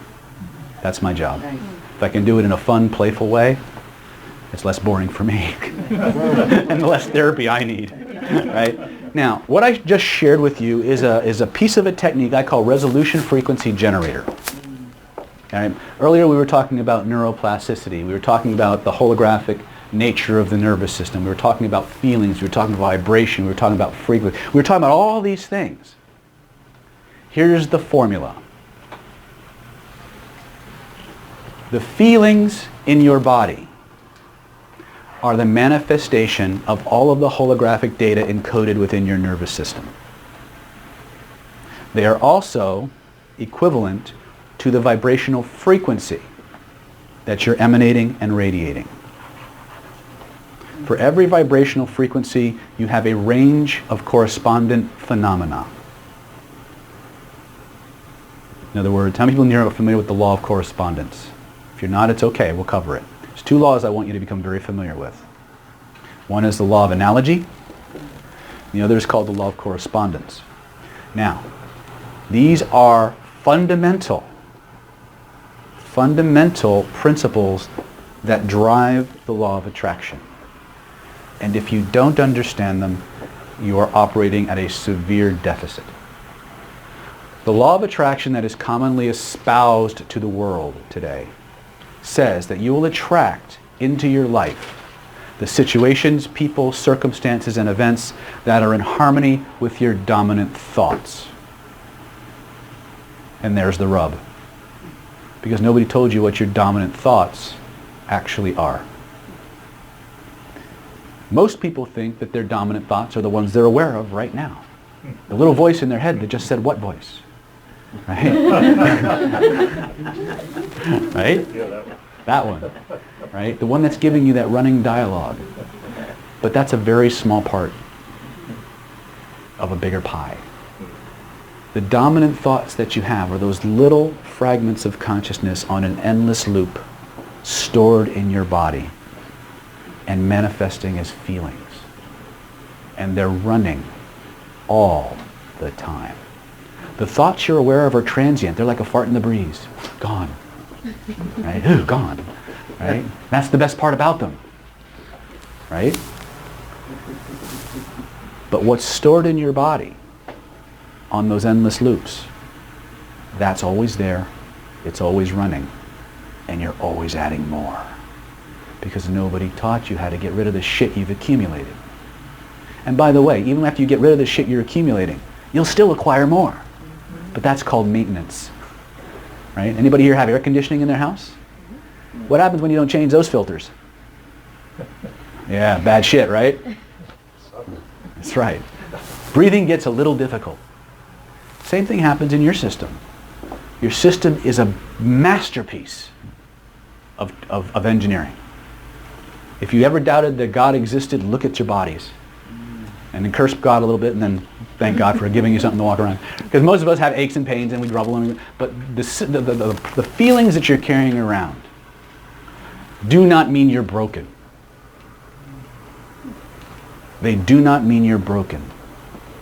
Nobody here is broken. What they do mean is that the systems that the universe put in place to protect you, to help you to survive situations, circumstances, and events that you weren't equipped for, did their job. They did their job. And the little feelies you're running around with are the little check engine lights on your dashboard saying, hey, the tank's full. Want to change this out? But what do? More shit in the tank. Right? And this is why we have these self-fulfilling prophecies. Okay? They're holographic, which means they're not just in the body. They're not just in the mind. They're not just in the energy field. They're everywhere. And they're all connected. And if you change one piece, everything will change. But if you clear a segment of it out and one segment is remaining and something triggers that, the feeling comes back, albeit maybe not as intensely. You guys ever have this experience where you've gone in, you've got some really good change work, and you run into a similar experience and it doesn't come back nearly as strong, but it still comes back? Yeah. What it means is you got fragments that didn't get cleaned out. Yeah. And that's usually because you utilized a change work system that targeted one particular aspect of the human being instead of integrating everything. Does that make sense? Mm-hmm. Okay. So going back to this idea of point and fix. If you can point to where you feel it in your body, you can fix it. Because that body feeling is the vibrational signature and the expression of a holographic information that's recorded in your body. It's the node where all of the different levels come together and you can access all of it simultaneously. Okay? Law of correspondence tells us that for every frequency, there's a sound, there's a direction, there's a color, there's a taste. The entire system of Oriental medicine is based on this. So is Western magic, which is, by the way, where we get the law of attraction, in case you didn't know that. Comes from it's an extraction, it's a variant, a distillation, if you will, from a much older work known as the Tabula Smaragdina, the Emerald Tablet of Hermes the Thrice Great, who is the fountainhead of what we call Hermetics. It's a philosophy and a practice from which all basically magical practices stem from. But it's also a way of understanding the universe by observation, by looking for patterns that repeat at different levels of reality. The human brain is simultaneously literal, metaphorical, and analogical. You gotta go? All right, well, take care, brother. All right? Yeah, screw it. He's one of my clients, so I'll let him go early because he's worked hard today. But for every concept you can come up with, you have a physical portion of your brain that mediates and modulates it. And it's all simultaneous. Okay? The same parts of your brain that monitor physical warmth also monitor and control emotional warmth. It's called embodied cognition. To the point is, if I give you a warm drink to hold while I'm talking to you, you will actually view me and feel more warmly towards me than if you were holding a cold drink emotionally. If I give you soft, comfy chairs to sit in, you will judge me softly, less harshly than if I were giving you a hard back chair to sit in, which is why all the comfy chairs are up front. I'm teasing. The human brain is holographic in nature, it's metaphorical, it's analogical, and it's literal. And depending on how you're parsing that information, you'll focus on one or of those areas over others. Okay? How does this relate? Stand up again. So what have we covered so far? That our body is the world's largest organic antenna. Yes? We know that we can change our emotional state by changing our posture and our breathing. Yes or no? Yes. We also said that the feelings in our body are equivalent to the frequency. If we want to change our body feelings, we change our body posture. But there's more. Let's go back to that good feeling that we like. And again, let's get playful. Like when we play. Do you play pretend when you were a little kid? Oh yeah. What did you like to play pretend at? Like cops and robbers. Perfect. And were you the cop or the robber? Usually a robber. I'm recording this, you know. Okay. What were you? I'm sorry? What were you, the robber? The robber. Cool, I'm good with that. Right? There was a time I was Darth Snyder, but hey. All right. Now, how many people, if you have not played pretend, leave now. No. How many people have ever played pretend as a kid? Raise your hand, just so I know. Okay. How many people were tomboys? How many people were tomgirls? Okay. Now, whether you were a tomboy or a tomgirl, there were times in your life, moments when you were playing either with your dolls or out in the yard, or maybe you're playing soldier or cops and robbers, maybe you had a toy gun or a stick, or maybe you were a fairy princess and you had a little magic wand. And you knew, I'm not psychic really, and you knew when you started playing, you started casting your spells or whatever, that what you were doing was just pretend for the first 5 minutes. And then 6.5 minutes later, it's a real gun or a real M60, and you're killing real bad guys, and you're chucking and jiving, or you're turning people into frogs and princes and doing all this weird stuff, and you're having a ball. True or not true? Let me ask you a question. Were you asleep? No? Were you really absorbed in what you were doing? Were you having a ball? Ladies and gentlemen, if you can do that, you can make any change you want. And I'm absolutely playfully serious when I say that. Okay? The other thing is focus. We need to be absorbed in what we're doing, and we have a very, very focused and narrow focus of attention. When I talk about focus and absorption, I'm talking about like when you go see a movie. How many people have ever been to see a movie? Right? You know how you walk into a movie, like you got your best girl or guy on one arm, you got your bottle of popcorn on the other, big old popcorn on the other. You're walking down the aisle wondering which one's going to be more fun. Right? You sit down, the lights go down, the curtain opens, and then for the next 2 hours, 20 minutes, you're somewhere else. And then the credits roll, and aside from this massive ache in your bladder because you stayed for the very, very last scene and teaser in the movie, you Avengers fans out there know what I'm talking about, right? Can you tell me at what moment you became completely absorbed and focused in that movie? If you can, you're lying. It means you weren't absorbed, right? And that's what we call smart person syndrome in some of these processes. It's what keeps you stuck. There's this part of you that wants to hang out, observe the process, evaluate the process, and decide if the process is working. Well, if there's a part of you that's outside of the experience, how absorbed are you? Say not. All right?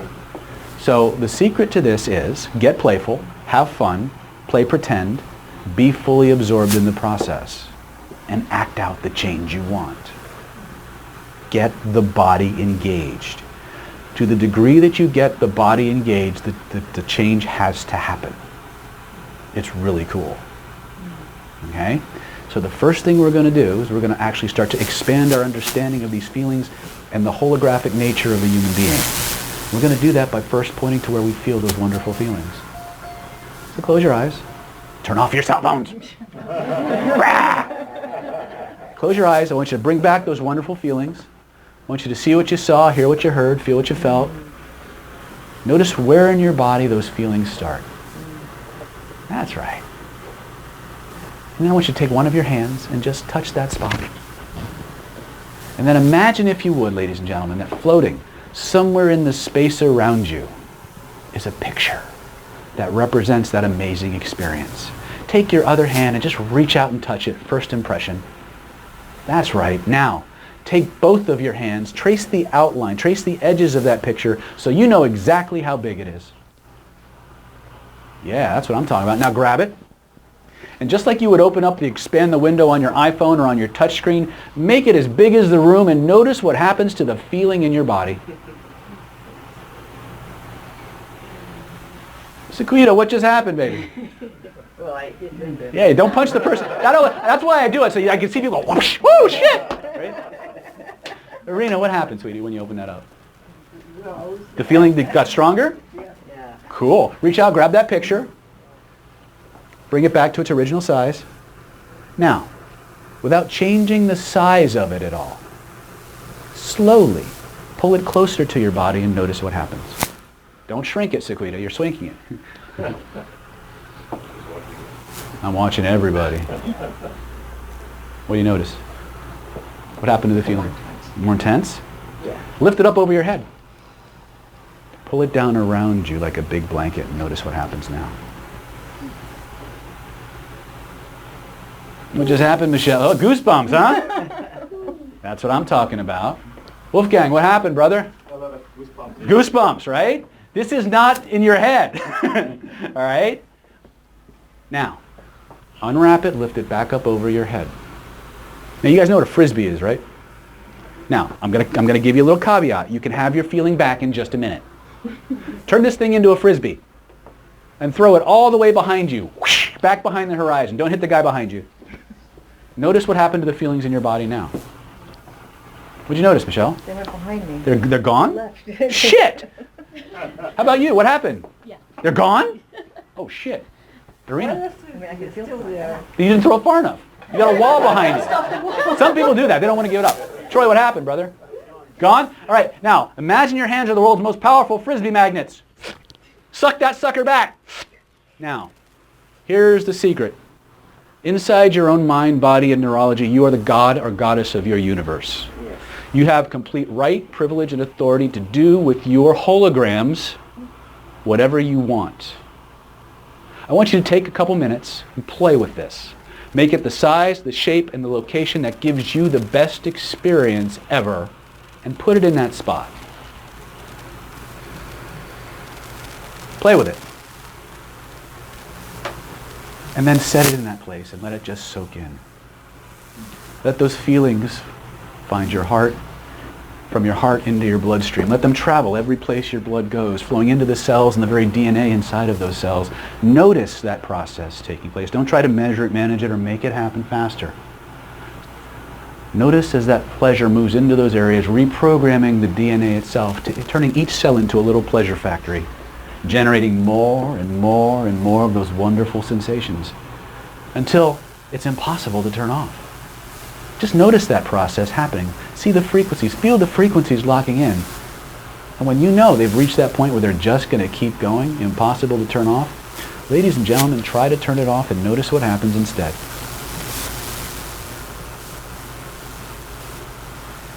What happens, Sequita? You can't turn it off? You mean you're stuck feeling good now? Oh, shit! Give yourselves a big round of applause. Welcome to the holographic mind. NLP gave us a hint as to the reality of what was going on, but it didn't give us the whole picture. It didn't give us the understanding about how all these things work together. We talk about associate, I don't want to get into jargon, but basically you have two kinds of states you can be in at any given moment.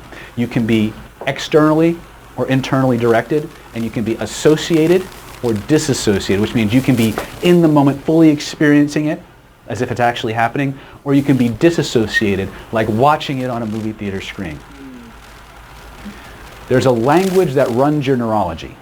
It is not the language that you speak. I want you to understand that. In neurolinguistics, the emphasis is on the language that we speak and how it interacts with your nervous system.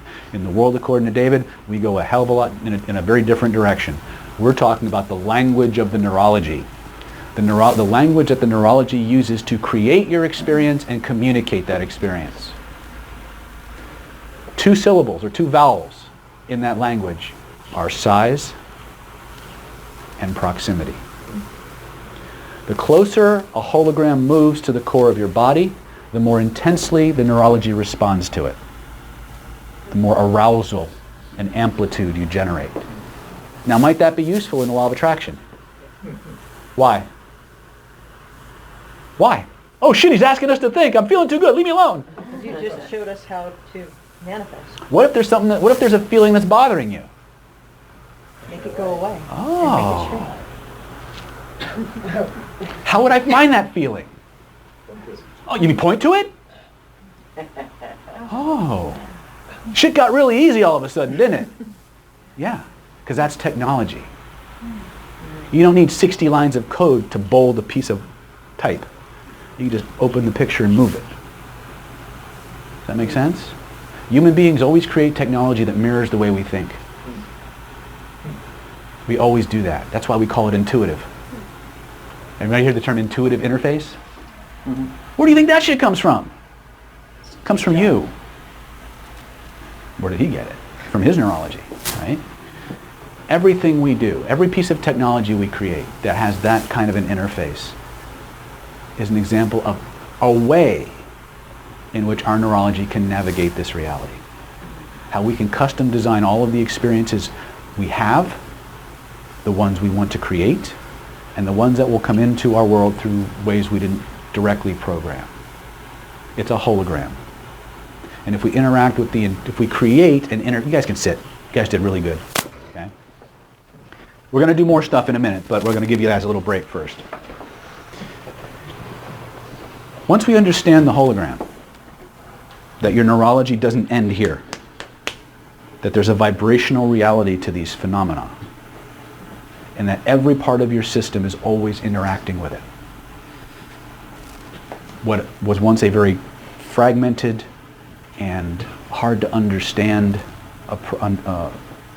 system or systems becomes very user-friendly very, very quickly. It always starts and ends with the feelings in your body. The feeling states in your body are the navigation system that we use in this reality. Everything else is just interpretation. Okay? We change the feelings, we change everything.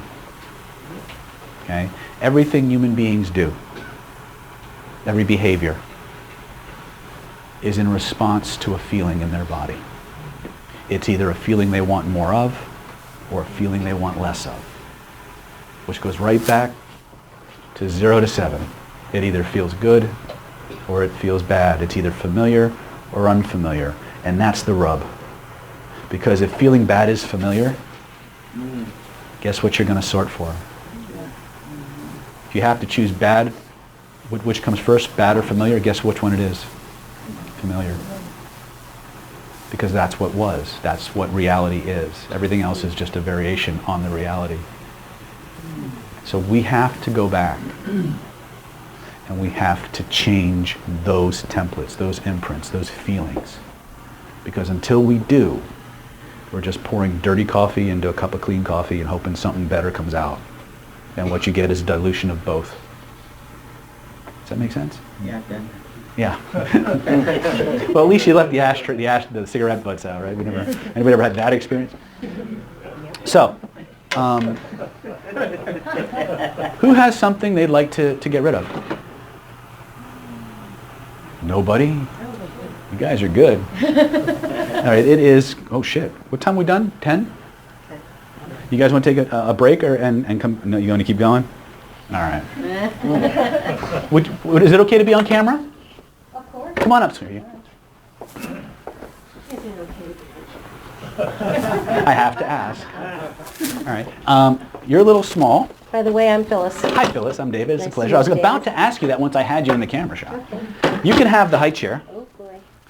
So I don't usually like to have people's feet dangling, but for this exercise, it's cool. So, a couple of things. Now, the process that we just taught you, where you point to where you feel it, reach out and touch the picture, that's part of a process I call the magic frame. And it's a very good, simple way to begin to reorganize the holograms in your field. I could spend all night talking about the theory, but then you never see the change happen, right? But just the idea of pointing to where you feel it, reaching out and touching the picture changes the way your brain relates to that information. It opens up more neurological pathways and makes you much more neuroplastic. The more you play with the pictures, the more plastic the neurology becomes. That's one of the reasons why this is a good preparatory exercise for anything. Find a good feeling, find the picture, and just play. Because the more you do it, the more warmed up the nervous system becomes and the easier it is to change. Does that make sense? Mm-hmm. Okay, so that's why I asked, how many people can feel good for no friggin' reason? Now you can. Right? If you do it too much, you might not leave the house. So just be careful. So what was your name again? Phyllis. Phyllis. Mm-hmm. You have something you want to get rid of? Yes. Okay. Is it something you feel comfortable talking about? Yes. Okay, why don't you tell me what you got? I am losing weight Okay. and feel a failure when I don't. You feel a failure when you don't? Mm-hmm. Okay. And what would you like to feel instead? I would like to feel okay with it. I would Feel okay with it? still like to love myself, recognize the progress I'm making, and keep going forward. Okay. Instead of beating myself up because it didn't work that week. Oh, you're beating yourself up? Oh, big time. Okay. Mm-hmm. All right. This might get a little bit more comprehensive than I was going to show, but we're going to do this for Phyllis, okay? You ever been in trance? I have not. You've never been in trance. Do you No, know? Can not you even pretend? at the Del Mar Fair. Not even at the Del Mar Fair? Can you pretend to be in trance? Yes. All right. I want you to close your eyes for me. All right. Take a deep breath in. Let that breath out with a sigh. Deeper and deeper with every breath you take and every beat of your heart. Now, Phyllis, I want you to remember something, that no matter where we go and what happens, you're completely safe. And you don't have to reveal anything you don't want to. Everything can take place inside the privacy of your own mind. Is that okay? Yes. In a moment, Phyllis, not yet, but in just a moment, I'm going to ask you to use that amazing imagination of yours. And I'd like you to imagine, if you would, the safest, most nurturing, wonderful, protected environment you've ever experienced. Now, some people it's a real location. Some people it's a place that they've actually visited. Other people, that place only exists in their mind, a place that, you know, they have their spirit guides and their guardian angels. I had one student out in London. Her idea of a safe place was 5 miles underground in a nuclear fallout shelter surrounded by lead and concrete, and there was only enough room in the damn place for her. Phyllis, whatever your safe place is and how it represents itself to you, I just want you to go there in your imagination. Can you do that? Yes. I want you to see what you see and hear what you hear and feel what you feel. And when you're fully in that space, just nod your head to let me know. Perfect. Now in a moment, not yet, but in just a moment, I'm going to ask you to pay attention to something interesting. There's a feeling that you get when you're in your safe place, isn't there? Yes. And there's a place in your body where that feeling lives. First impression, point to where you feel it. First. That's right. Right there. That's perfect. Now I want you to notice that there's a color, or maybe a series of colors connected to that feeling. What's the color, first impression? Gold. That's right. From the 60s. That's perfect. I love gold. You see, half my wardrobe is gold. Now here's where it gets really cool. I want you to imagine a big ball of that golden energy floating above your head. In fact, in your safe place, I'd like you to use that amazing imagination of yours and imagine that the entire place, if it's a building from floor to ceiling, from wall to wall, is completely filled with that wonderful, beautiful golden energy. Excellent. And then when you're ready, I want you to breathe that golden energy through your entire body, from the top of your head to the tips of your toes, and just breathe it. Let it flow. Take all the time you need to really fill yourself up with it. Notice and scan your body. Notice any places of pain, tightness, discomfort, tension, worry, fear, anxiety, any of that less than positive stuff.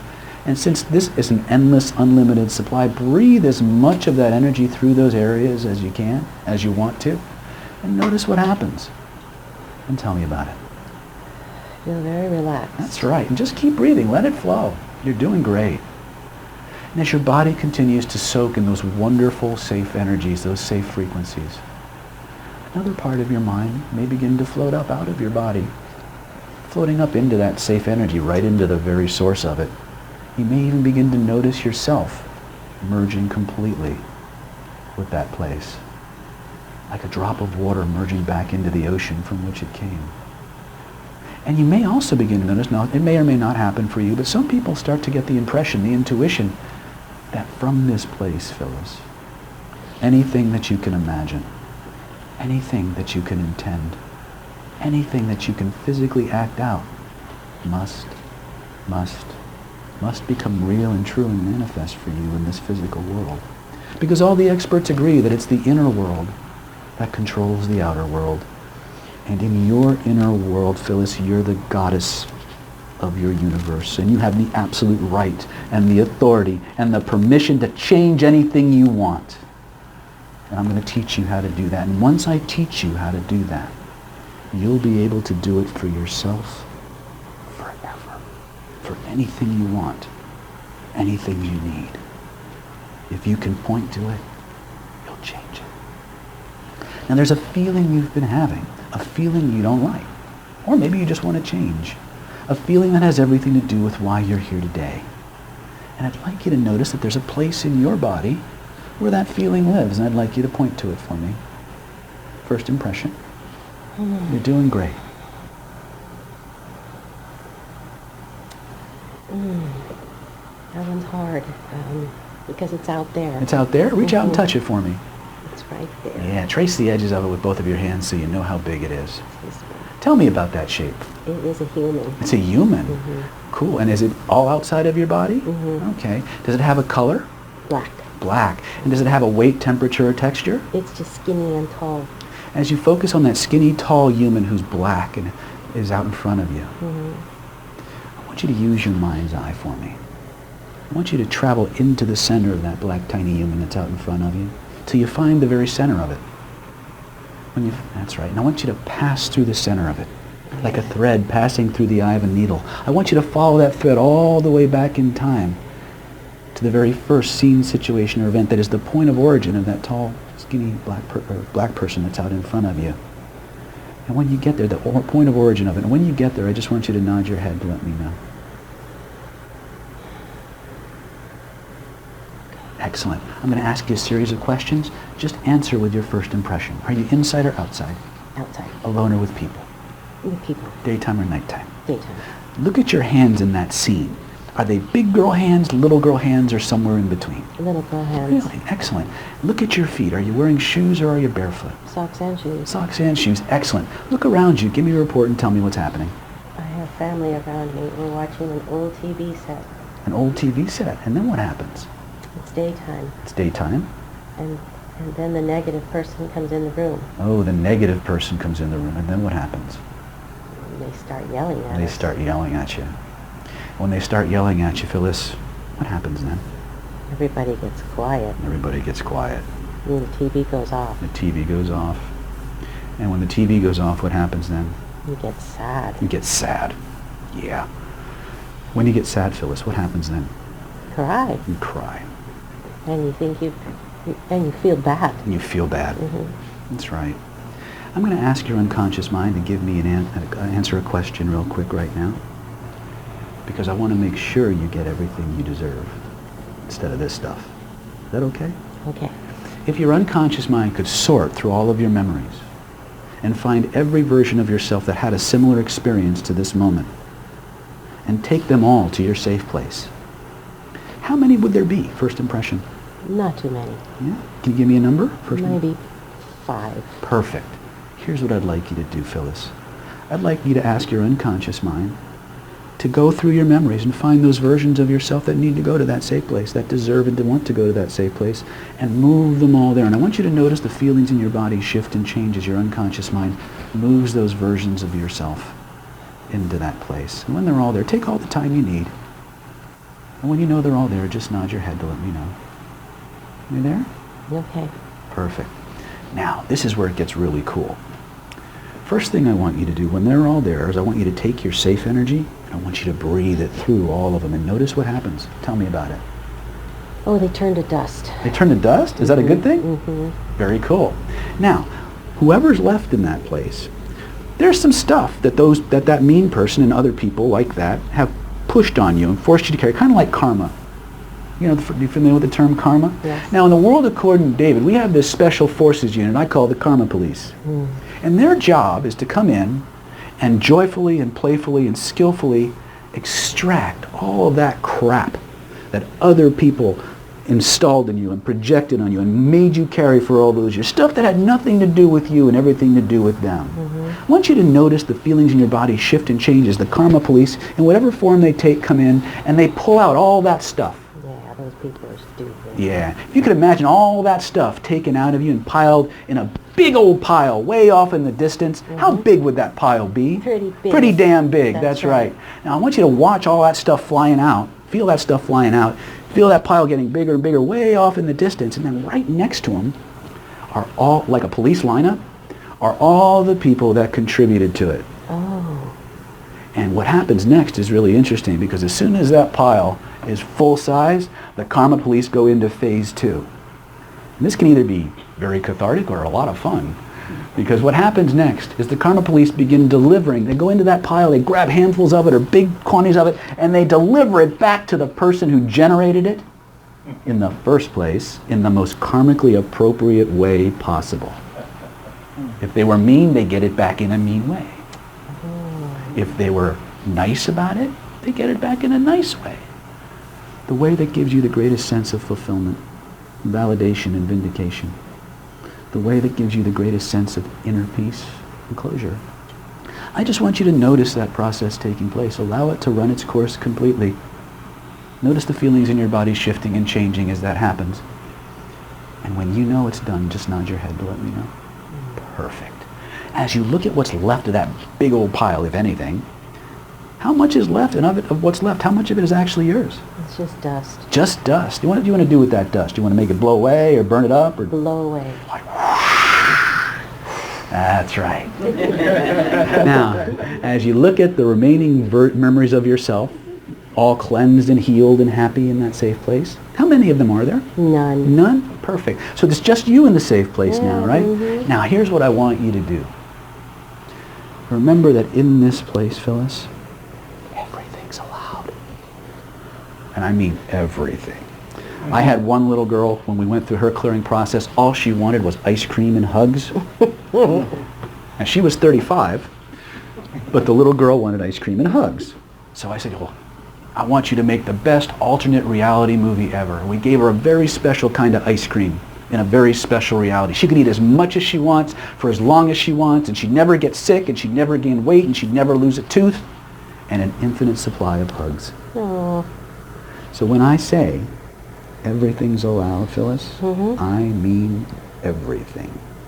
So what I want you to do right now is I want you to create an alternate reality movie. And I want you to go as far back into your life as you need to go, all the way from the point of conception up to now if you want to.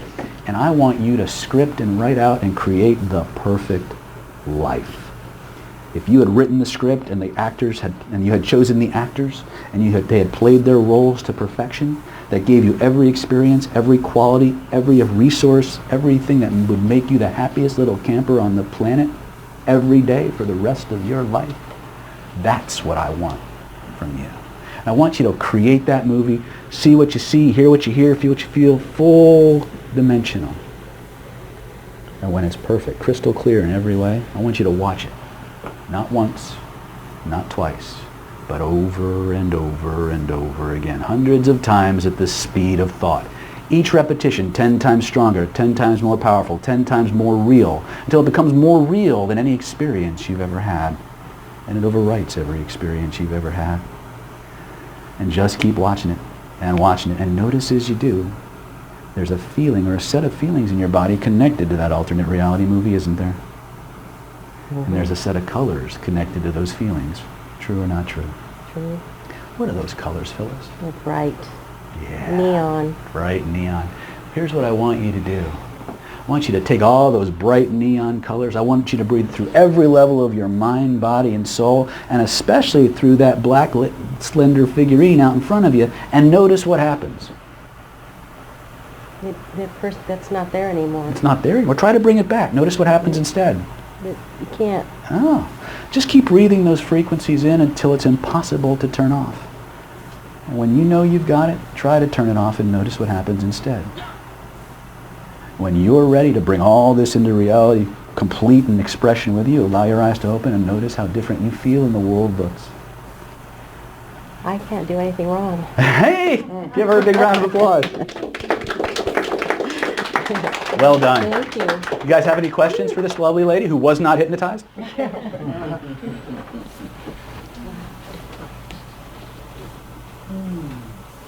Yeah, it works like that.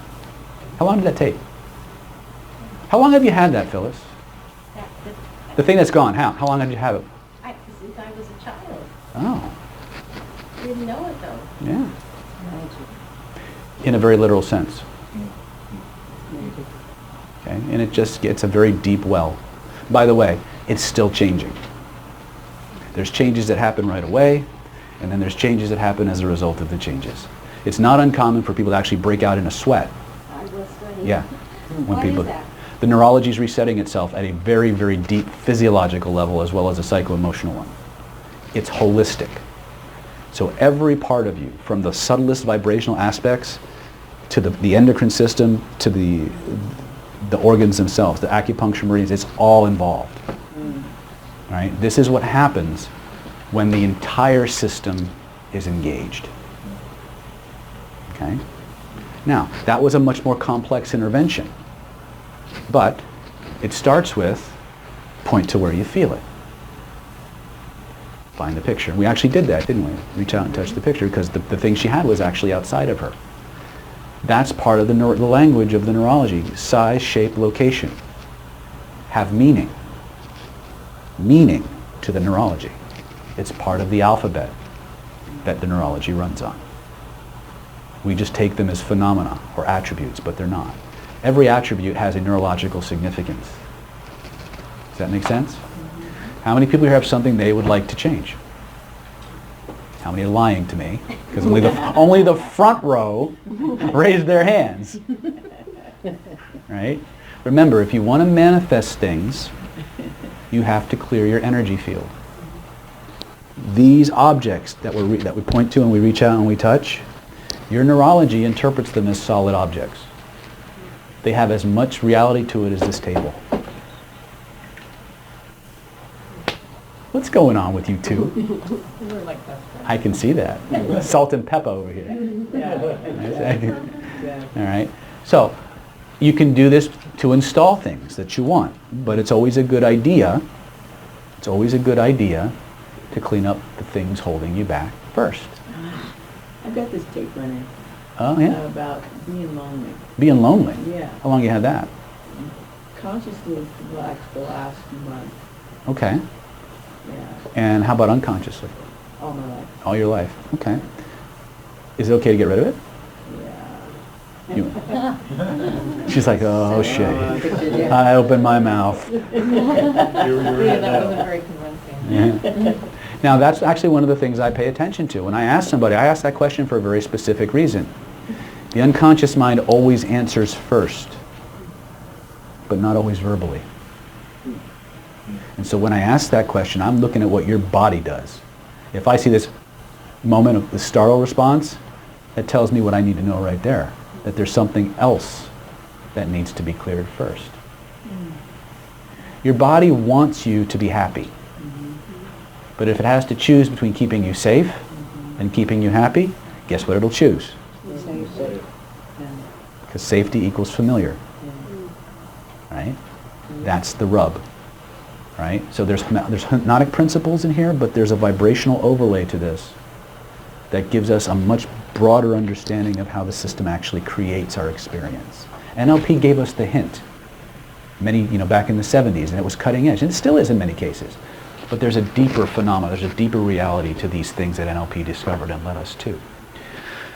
So, let's see.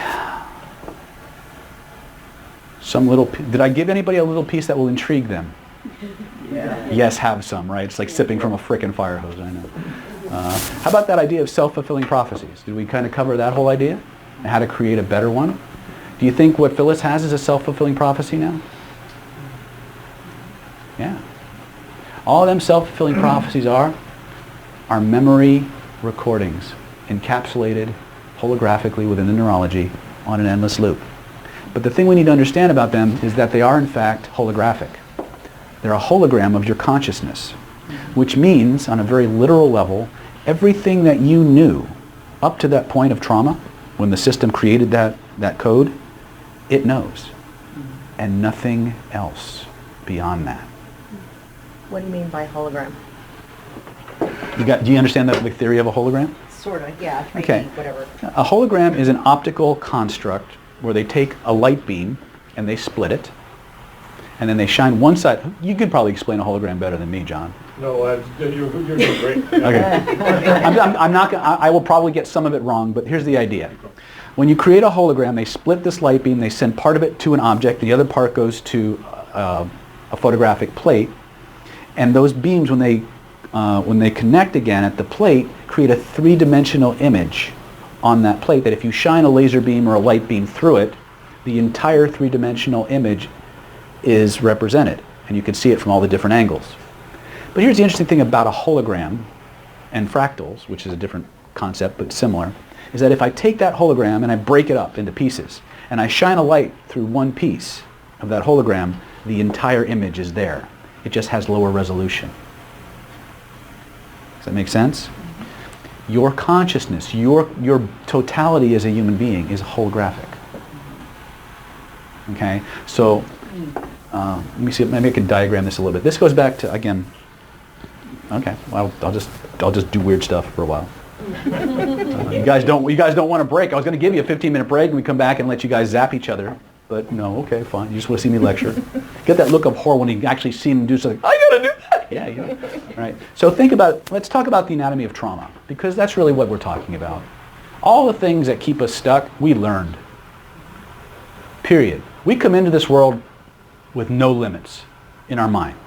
We have nothing. We're a blank frickin' hard drive. Everything that holds us back, every resource that we have, we learned. We learned it holographically. But there's a system in place, and this system was really isolated, and it comes from the trauma therapy world, and a lot of it I've learned on my own. But then I went and studied the work of Brent Baum, who created a system called holographic memory resolution. And his work, which is very scholarly and comes from specifically from the trauma world, just confirmed everything that I had been theorizing, and he gave me a whole new field of information to study and work from and practice from. And it's brilliant, brilliant stuff. And I highly recommend his work if you want to, if you're that special kind of stupid, where you want to help you shovel other people's shit all day long. That's a special kind of stupid. I'm sorry. When I first got into this stuff, all I wanted to do was kick butt, get laid, and be cool. Right? Not necessarily in that order.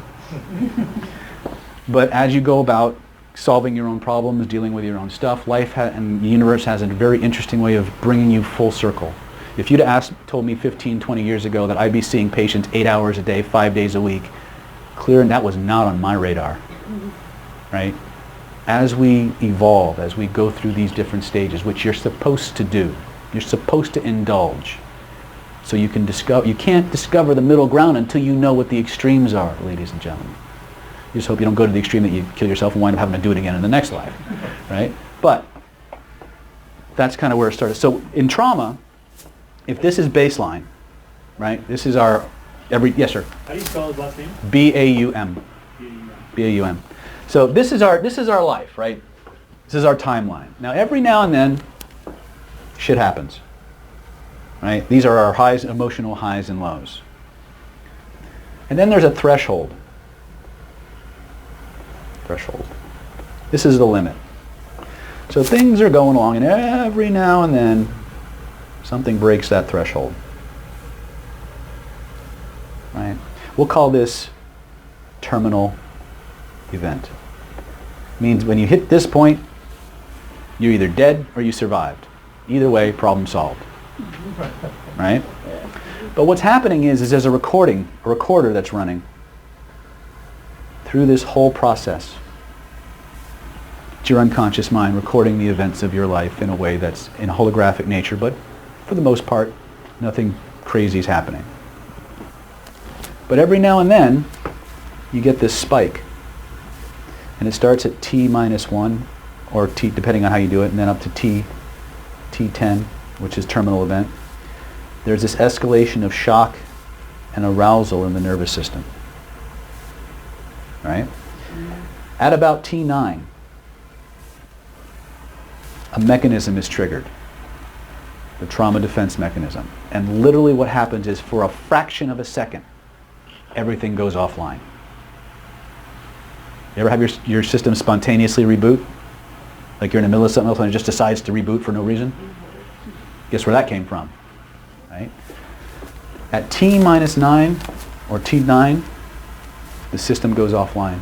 Not at T10, which is the worst moment, terminal event. When you regress people to trauma, this comes from Brent and starting to be validated in my world, the worst moment is never there. The moment just before the worst moment is there. The system goes offline, and the whole complex is sealed in its little pocket dimension. And it's running on an endless loop, and it's stored somewhere in the body. Now, one of two things happens at T10. You either died or you didn't. In which case, the system comes back online. Life goes on. Yes? So, when you say you either died this life or a lifetime ago? Could be both. Okay. Okay? Yeah. Remember, cellular imprints play a role here because they're holographic. Yeah. 'Cause I've done some timeline work and that happened where Yeah. in the past life. It's a hologram, and they are passed on, yeah. So all of the events leading up to the traumatic event, are they associated with the event itself? And so any of those things before that can be linked to anxiety? Yeah, because remember, what we're talking about is every time this particular process takes place, everything up to T9 and back is encapsulated. Right? And remember, I said your consciousness is holographic and fractal. So this fragment of your consciousness knows everything that you knew up to T9 and nothing beyond it. It doesn't know it's over, which is why PTSD happens. Because something in the environment re-triggers the hologram, you're in the hologram, and it's happening, it's on. So Yes. when you're fully triggered, something brings that back. Are you saying, like previously, that just by changing your body posture, You can reset the system. You won't necessarily fix the hologram by resetting that. but you can just You can for break that the state. moment get rebalanced? You can break the state long enough to exert another type of technique or control. That's why I teach this first. This is your get out of jail free card. If you can get your physiology changed and hold it for at least 2 minutes, you can break anything you're in. Yeah. So what folks don't realize is that when you say programs, you're running a bunch of different time loops. Yeah. Time loops. Because remember, every trauma you've had up to this point is here too. Right. And they're all being organized by what? What they have in common.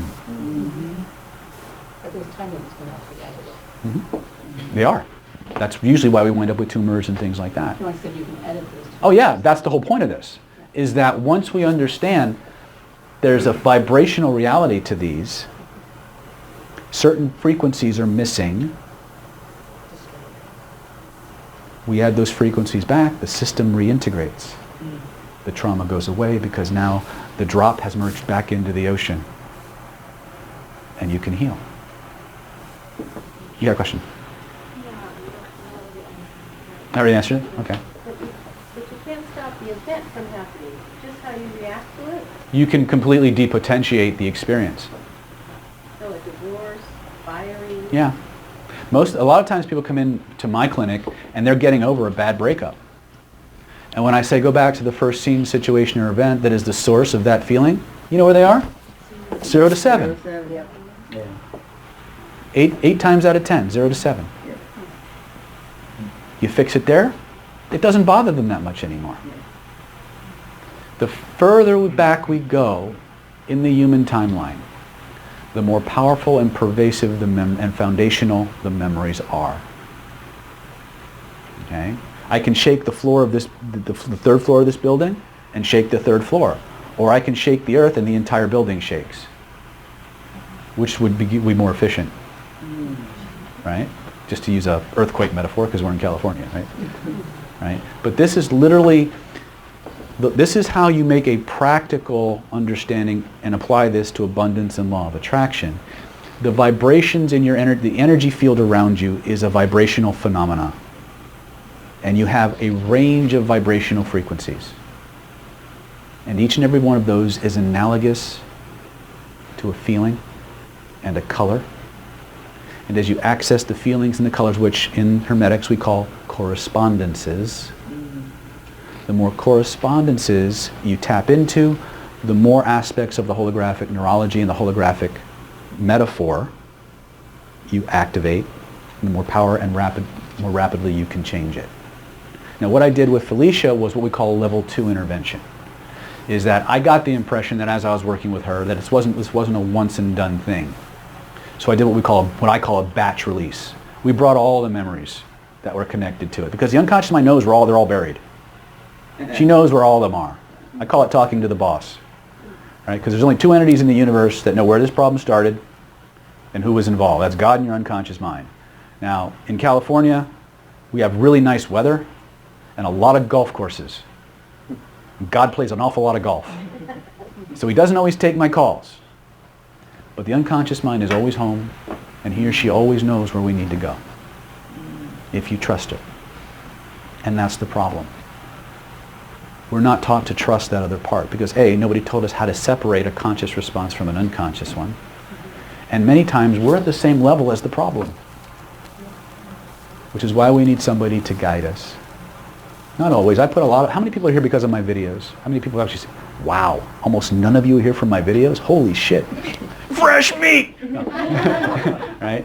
I've got I got over 200 videos on YouTube, and they're seminars just like this, where I'm literally pulling people out of the audience and doing changes and things like that. We have over 31,000 subscribers. And I do that because I know for as many people as I see in a day, that there are millions more who will never have the opportunity to work with me, either because they don't want to or because they don't have the resources or whatever. But there are millions and millions of people who want to fix their own shit, which is what most of you are here for. You don't want me to fix your shit. You want to fix your own shit. Then there's that special kind of stupid who wants to go around fixing other people's shit, right? So I created videos and I created opportunities for whatever level of intervention you're looking for. If you want me to work with you and things like that, I'll have a free gift for all of you that I encourage you to take, but it's not mandatory. But this is for you, to give you the tools and the techniques to start driving your own bus. So you can go as far as you can on your own, and then show you where to go when and if you're ready for more, right? So the idea here is point to where you feel it, find the picture, right? Now many times, and this is the simple intervention I want you guys to play with, if you will. Many times when we try to resolve something, if let's say on a 0 to 10 scale, it's got like an 8, and we do a technique and it drops down to like a 2, and it just doesn't go any further, right? It just stops there. More often than not, what you're running into is another safety mechanism that the neurology has. There's a part of your neurology that is designed to preserve lessons. In other words, if you touched a stove when you were 2 and you burned your finger, right? There's a part of you that wants to encode that lesson and keep you from doing that shit again. And the way it will do it is anytime you're in a situation or circumstance where you could possibly do that, you'll get a bad feeling. And there'll usually be a flash of memory. Sometimes you're conscious of that, sometimes you're not, but the feeling is always somewhere, right? Phantom pain is really kind of that way too. I've actually worked with phantom pain and all kinds of crips, and I don't know if you're familiar with compartmentalized regional pain syndrome. It's chronic, it's really bad stuff. I mean, and all of it responds extremely well to this, and the spinning and all the other things you've seen me do. And I invite you to check out the YouTube channel. It's completely free, right? And you'll get lots of cool stuff, okay? But this technique, what you do is you point to where you feel it, you find the picture, you put a big black frame around it, right? And then you white out that image or darken that image out, kind of like on an old school television set. Then using your finger like a stylus on a tablet, you write out the lessons across that screen. Everything that experience had to teach you, so you can keep the lessons and you let the rest go. Shrink it down to the size of a postage stamp and put it behind you where you threw your frisbee, and nail it back there and notice what happens to the feeling. Now the reason I'm giving you that is because many times, especially when it comes to wealth accumulation, comes to law of attraction, abundance, things like that, we've internalized lessons about wealth, about people with money. Now we may have developed those on our own, we may have inherited them from our parents, but regardless of where we got them, if we connect to a pure light source that has all the colors, point to where we feel it, find the hologram, extract the lessons, change the intensity of it, and move it behind us, more often than not it will go away. Okay? You guys want to play with that a little bit? Everybody pick something on a shittiness scale of 0 to 10 that has about a emotionally, because you're all going to pick a 10. I know how you guys work.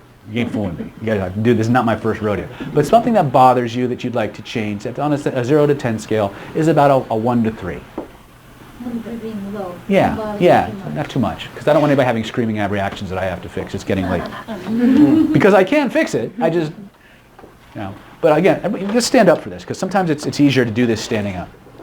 I find that a lot of these somatically engaging processes, if you're on your feet, you tend to get more involvement, more activation of the neurology. So I want you to think of that thing you want to change. Okay? Point to where you feel it. Go with your first impression. Good. Now, reach out and touch the picture connected to that feeling. First impression. Trace the edges of it with both of your hands so you know how big it is. Excellent. Put a big black frame around it. If you're yawning, that's a good sign, by the way. Now feel along the bottom of that frame and you'll notice that there's some dials and knobs and switches. Now a lot of you are probably too young to remember when televisions had like literal dials and knobs and switches instead of touch screens and remotes. But I want you to feel along the bottom of that frame until you find the knob that controls the brightness or the contrast. Turn that all the way to the right until the image whites out completely. Notice how that makes you feel. Turn the image all the way to the left until the image blacks out completely and notice how that makes you feel and decide. Decide which one you like better and leave it there.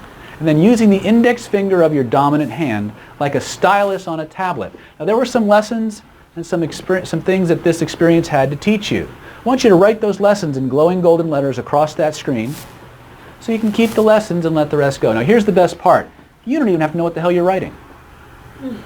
Right? I've had people literally write from both sides of the screen simultaneously. They have no idea. They're just doing squiggles. It's like they're writing Chinese and Hebrew at the same time. Just let the finger go and do its thing. Some people notice interesting sensations and symptoms come up as this happens. Some people just get waves of emotion. Some people laugh. Some people yawn. Some people cry. Some people sweat. Whatever you're feeling, let it happen. It's just the neurology resetting. And just keep writing. The screen will scroll. So you can write as much or as little as you need to. Keep writing until you know it's done. When you know it's done, and only when you know it's done, even though I'm going at a certain pace, you may process faster or slower, take all the time you need to do this properly. As soon as you have the lessons done, and only then, reach up with both of your hands and shrink that shit down to the size of a postage stamp or even smaller. Float it up over the top of your head. Float it back beyond the horizon. You know the sound a nail gun makes? Hear that nail gun pounding that shit back there, fixing it back there for all eternity.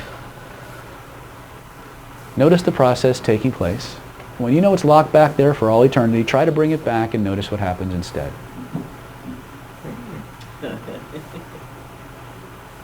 Take a tour of your body, notice how different you feel. When you know you've got it, allow your eyes to open, look around. What just happened? Have a seat.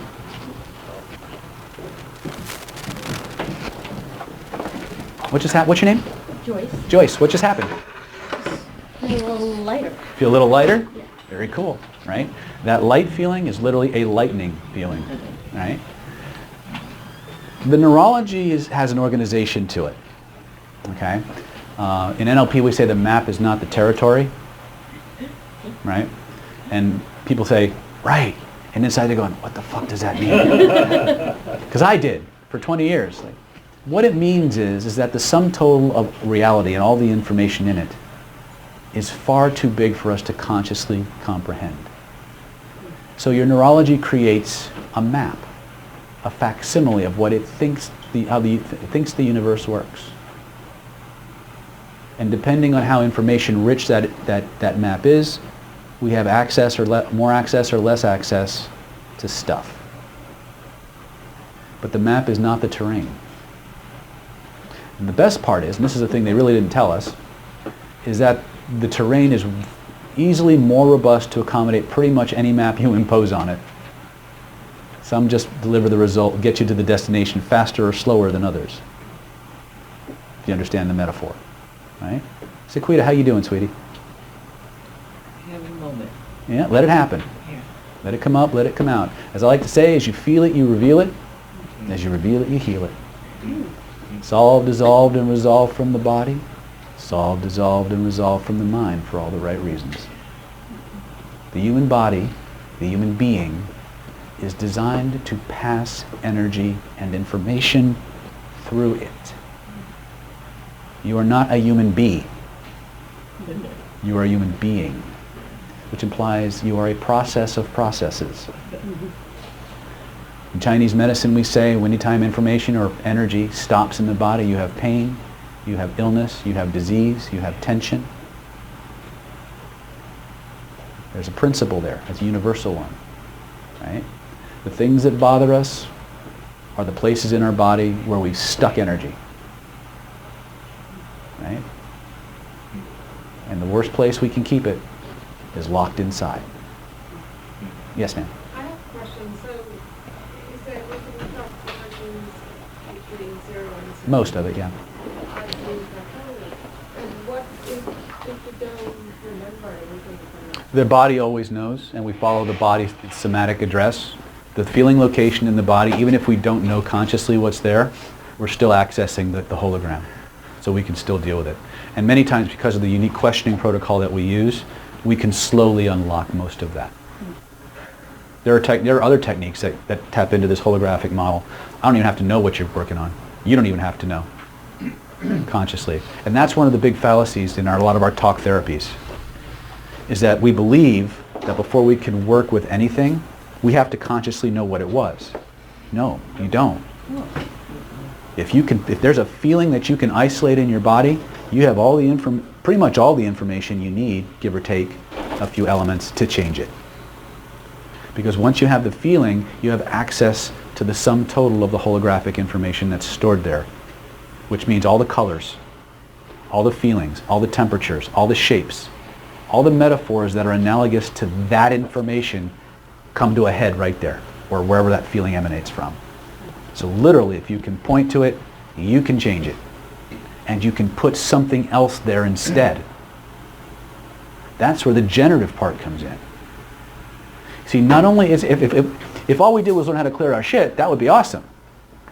But we can put good shit in and fine-tune our navigation system to take us where we want to go.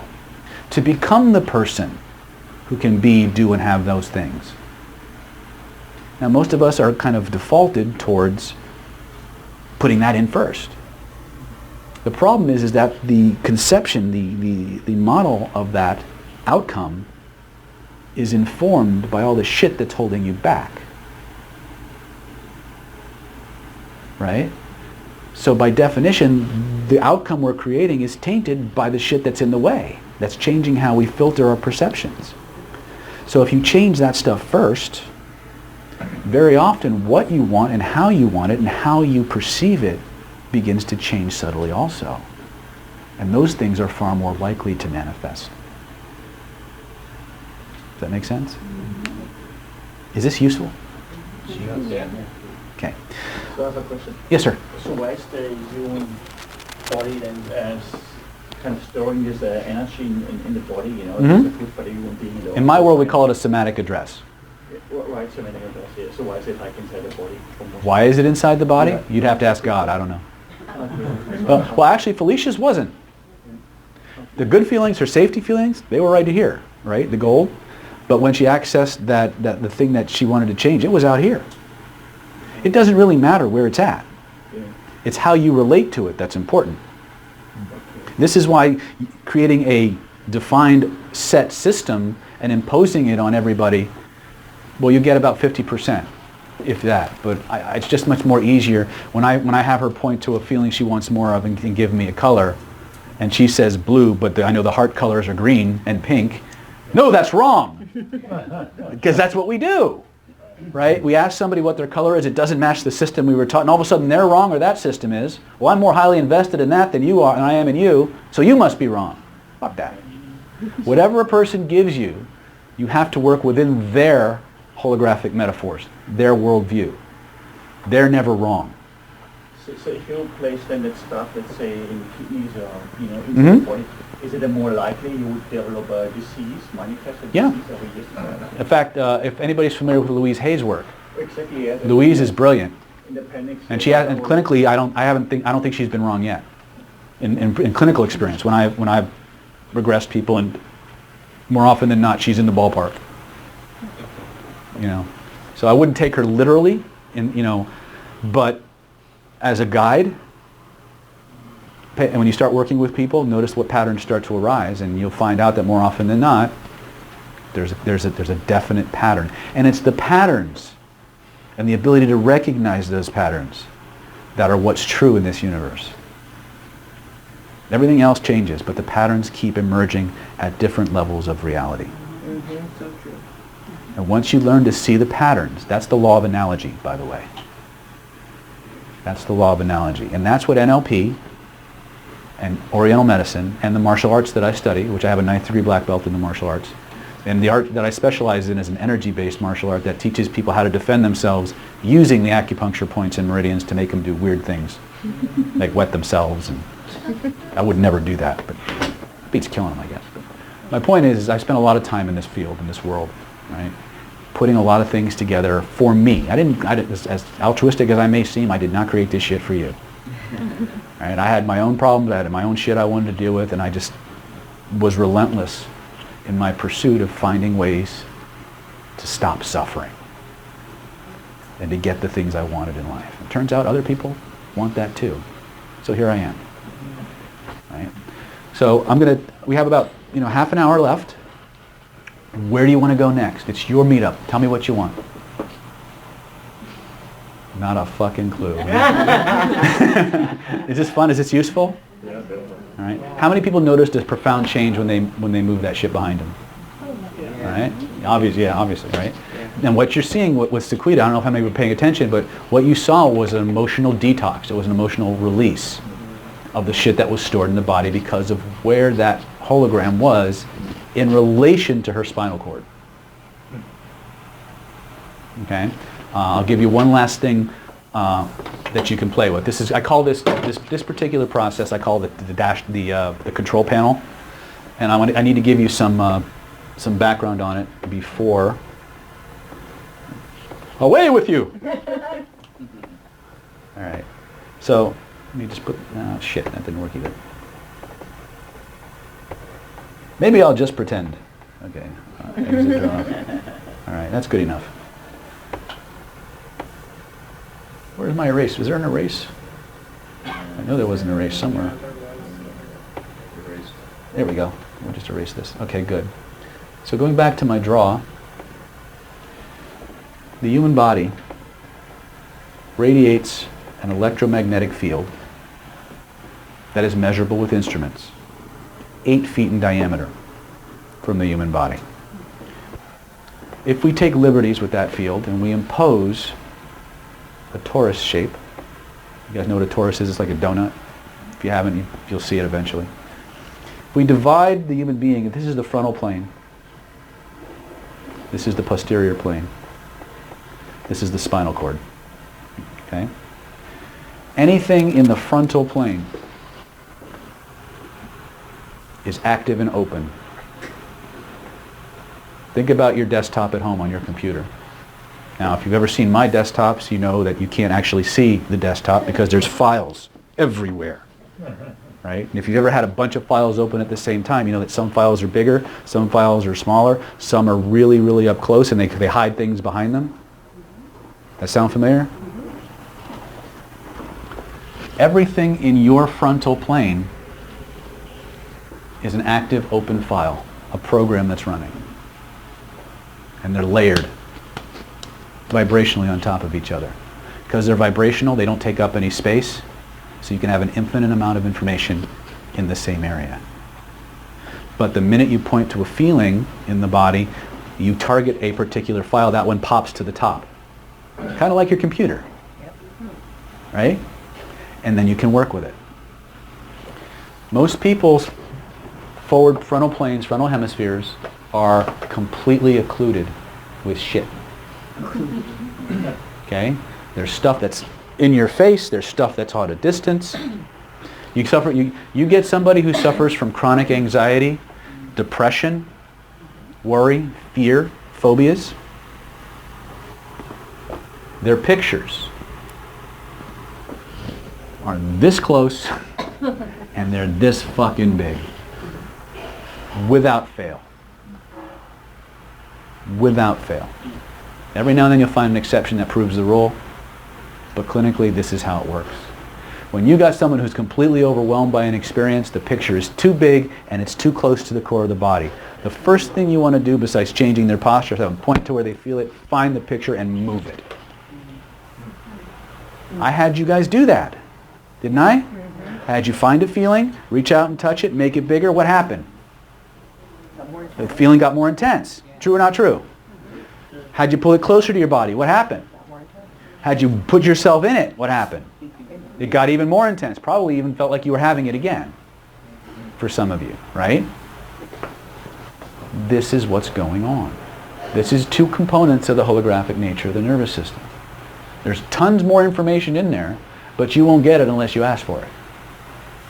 That's the magic of this system and your conscious mind. Your conscious mind is like a spotlight, a little pen light in a dark room. Right? You ask for a certain piece of information, the unconscious mind will spit it up, the conscious mind goes, oh, there it is, and it misses everything else. Because that's how it works. It's spotlight awareness. In these processes, we're utilizing the conscious mind. We're utilizing the critical faculty. That part that hypnotists are trained to send out for pizza, we're reintegrating back into the process, so all of you is working holographically. This is your holographic control panel. Everything in the front of you is open and active, whether you're aware of it consciously or not. It's using energy, it's taking up space, it's using resources. Everything in the posterior quadrant is done and over. It's like your taxes. Anybody here do taxes? How many people here admit to not doing taxes? You're recording this, you know. Right. You're foreign. In the United States and many other countries, we have this thing called income tax. And after every year, we have this big box of stuff. Usually we call these files and receipts. And every so often we have to sit down, a large container of alcohol, maybe some bandages for our butt, and we have to sort through all this stuff, and we have to tabulate it and organize it, and then we have to write the numbers down. And then we have to write the check. And we finally get through it. Half the bottle's gone. Sign the check, there goes the other half. We send that shit off. And we're done. Except for this big box of stuff that the government says I have to keep. But I have no use for it. It's useless, but I have to keep it. So what do? I have to find a place to put it. A place, leave the country. I have to find a place where for all intents and purposes it's out of the way, it's not going to bother me, but if I ever need to, if the people knock on my door and say, hey, you missed a spot. What's this? Drugs for your dog's existential crisis. What the hell is this? Right? And I have to go find it. But for all intents and purposes, it's done. That's your posterior hemisphere. That location comes out in your language. That truth comes out in your language. You'll hear it when people say, I just can't get past this. I need to put this behind me. I have to get over this. Brings me down. Right? It's literal. Which is all we did. We took the stuff that should have been closed, edited it as we needed to, and refiled it in the place where the shit's done. Over. Now, if you need to go back and find it, it's there. But for all intents and purposes, it's done. We don't need to do it. We don't need to worry about it anymore. It's not using any resources.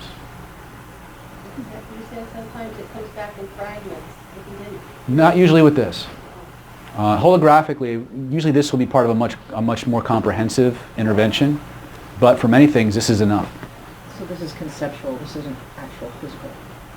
No, I can do this with physical pain. I can do this with tumors. I can do this with everything. Well, I'm just wondering, like, for example, if you were sitting here like this and I could feel somebody staring at me from behind, that's kind of saying that person behind me is in the current, and my perception is in the current. Well, when you say conceptual, we get the idea that it's only imaginary, right, and it's not a literal reality. Right. I don't think of this as just an imaginary reality. No, I think of this as a literal vibrational orientation and filing cabinet. Right. Right. And I find that that holds water. Now, whether you just look at these as imaginary constructs, it'll still work. it'll still work. Whether you believe in energy as a phenomenon or not, it'll still work. That's the beauty of it. I happen to embrace the idea that there's an energetic vibrational reality phenomena connected to the imagery that I'm perceiving, the metaphors I'm creating. But they're all just interpretations of energy, information encoded in a vibrational matrix. But one thing has to be true.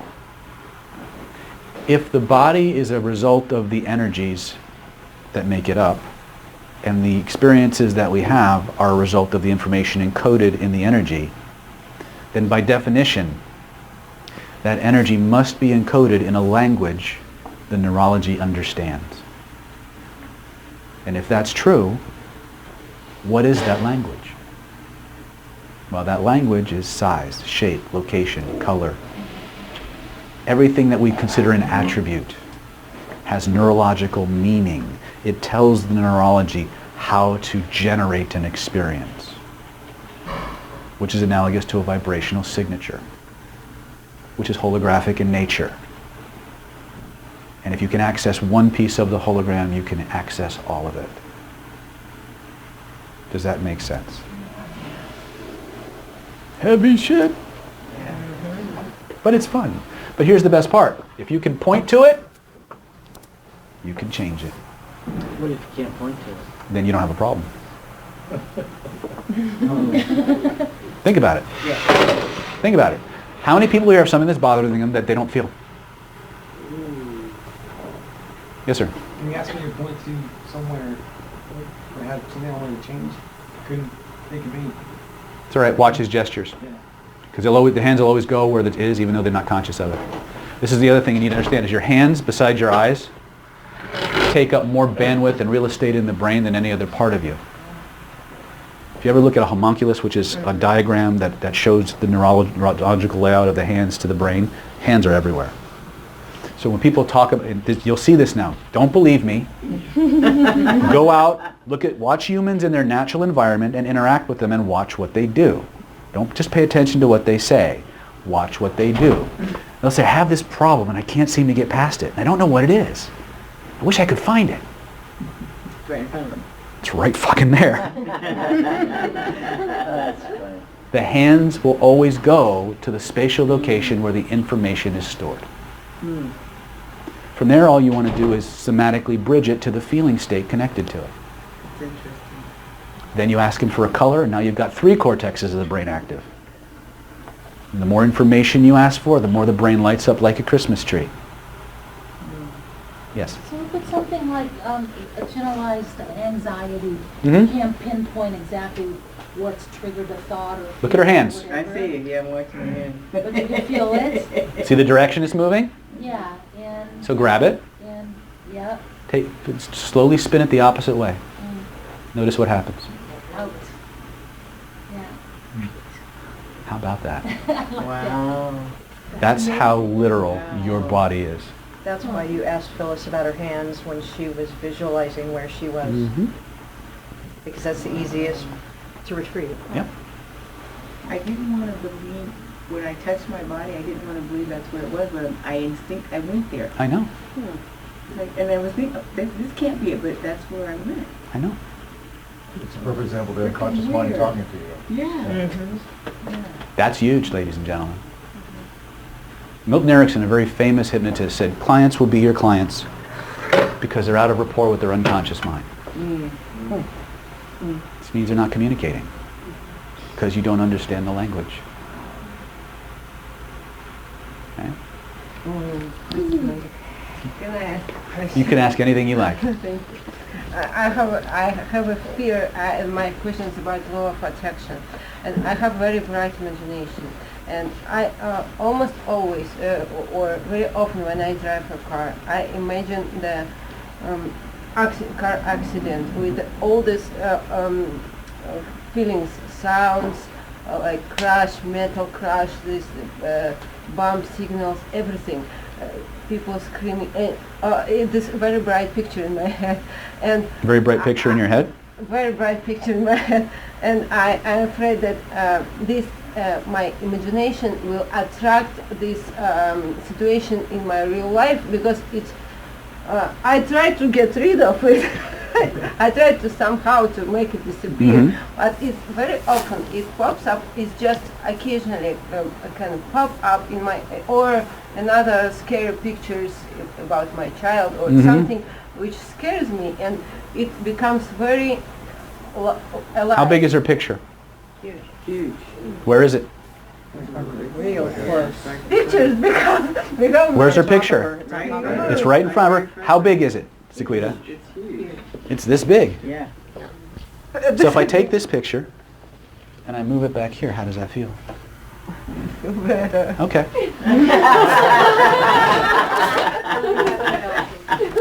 Can you actually do that? Yes. Wow. Try to bring it back. Notice what happens instead.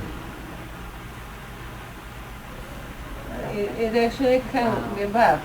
As strong or less strong? Less strong. Perfect. Reach up with both of your hands. Find the edges of it. So You just found it. You just right there. Yeah. Trace the edges of it with both of your hands so you know how big it is. Yeah, you got it. Now, is there any reason why you might want to keep this? No reason. It's just. Okay, put a big black frame around it. Yeah, good. Now feel along the edges. Notice that there's some knobs. One controls the brightness, one controls the contrast, one controls the vertical hold. Find the brightness knob. Turn it all the way to the right until the image whites out completely, and notice how that makes you feel, Irina. Oh, better. Turn it all the way to the left until the image blacks out completely. Notice how that makes you feel. Which one do you like better?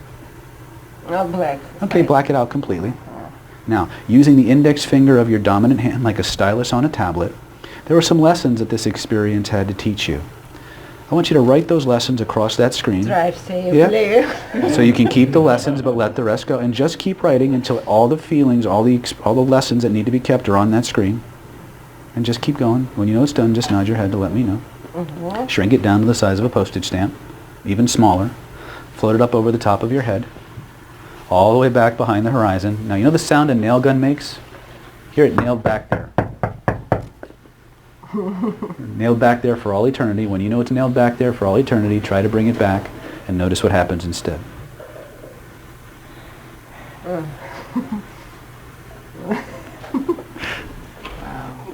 Done, right? Thank you. Big round of applause for her. There's always a fear it's going to come back. That's a different issue. Yeah. I think the key thing she said was that she keeps trying to forget about it. But Yeah. our brains don't work. That's exactly what your brain is trying to prevent. Yeah. And so It's afraid if you forget it, you're going to do this shit again. yeah. So it needs to know. See, it doesn't trust you either. Yeah. Right? Because you're the dipshit that let it happen in the first place. Right? So what's the neurology trying to do? It's saying, look, I'm going to keep reminding you about this until you convince me you've learned this and it's not going to happen again. And the neurology doesn't usually come to stock with a process specifically for extracting lessons. It's like a big soup. Everything's integrated together. Right? And so this particular process is extremely relevant to law of attraction, because more often than not, there's a reason we're holding ourselves back from the abundance. And there's usually a safety issue involved. There's usually a safety issue involved. So we need to extract that so we can let the rest go. Because the only way the neurology knows to keep your attention is by generating a feeling. Right?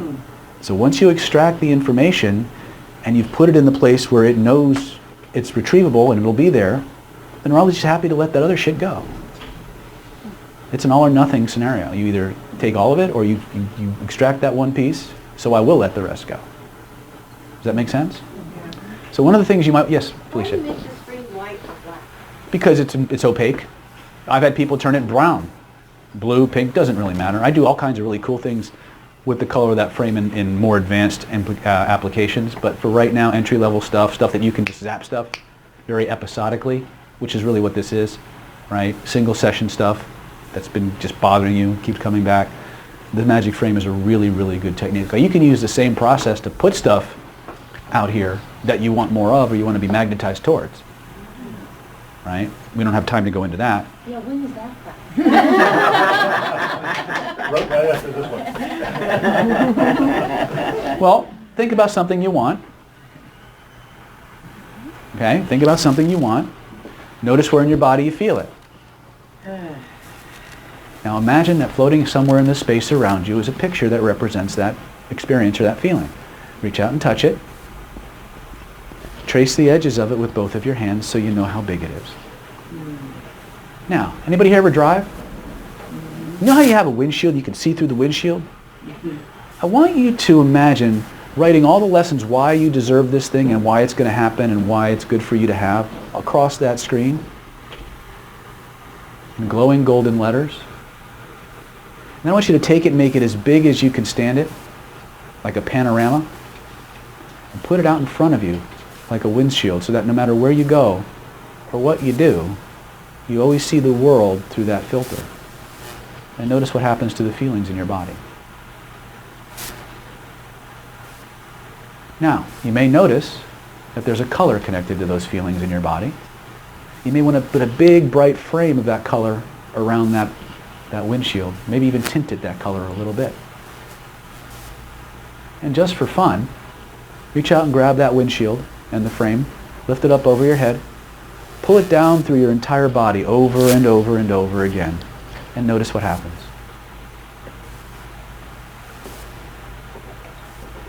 Notice any places of tightness or tension or resistance becoming less as you pass that frame through your body over and over and over again, till it's impossible to be any other way. And when you know you've got it, put that frame back out in front of you, breathe those colors through your entire body, and lock it in.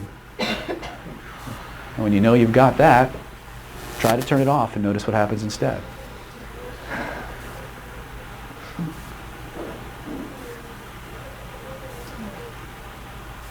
You're welcome.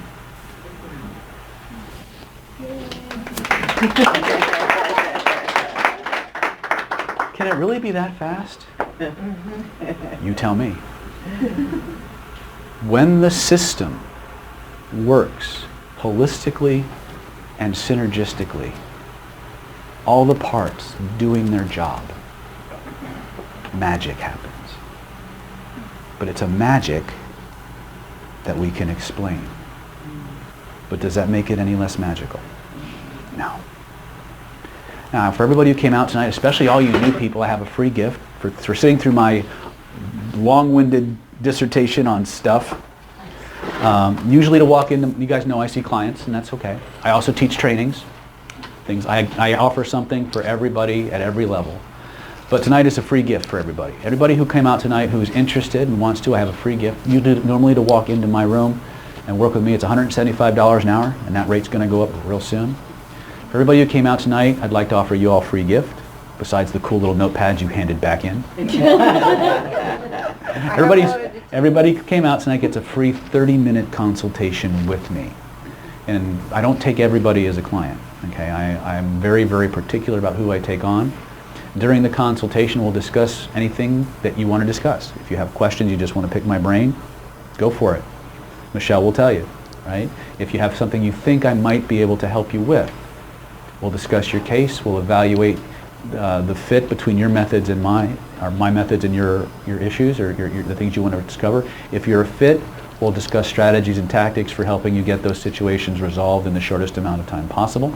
If I can help you, I'll tell you. If I can't help you, I'll tell you that too. Because it does me no good to waste your time and money or my time if there's not a fit. No one's going to high pressure you. This is not what I do. Okay? But what I will do is if I can't help you, if it's just not a fit for whatever reason, I will point you towards resources that I think might be helpful for you. Okay? That's my gift. All you need to do is go out as you leave tonight, go and circle your name, put a little star behind it or next to it so I know. Make sure your contact information is legible. No, don't write like me. Okay? My staff will reach out to you. We've only got like 10 or 15 slots. Okay? They fill up, and we have a waiting list now. So, don't wait. That's my gift to you. You guys are more than welcome to drink as much coffee and eat as much chocolate as humanly possible because I don't want to take it home, and I do weight loss. But I actually have it down to a science. I know what flavor chocolate you will eat first, and second, and third. You will eat the dark chocolate first. Then you'll eat the white chocolate. And and then you leave the white chocolate for me, or the milk chocolate for me. Right? So that being said, thank you all for coming. Hope you had a good time. If you had a good time, post good things to the meetup. If you didn't have a good time, post to somebody else's meetup. I'd like to thank Troy for inviting his group out tonight. I hope we see you again. Thank you very much. God bless.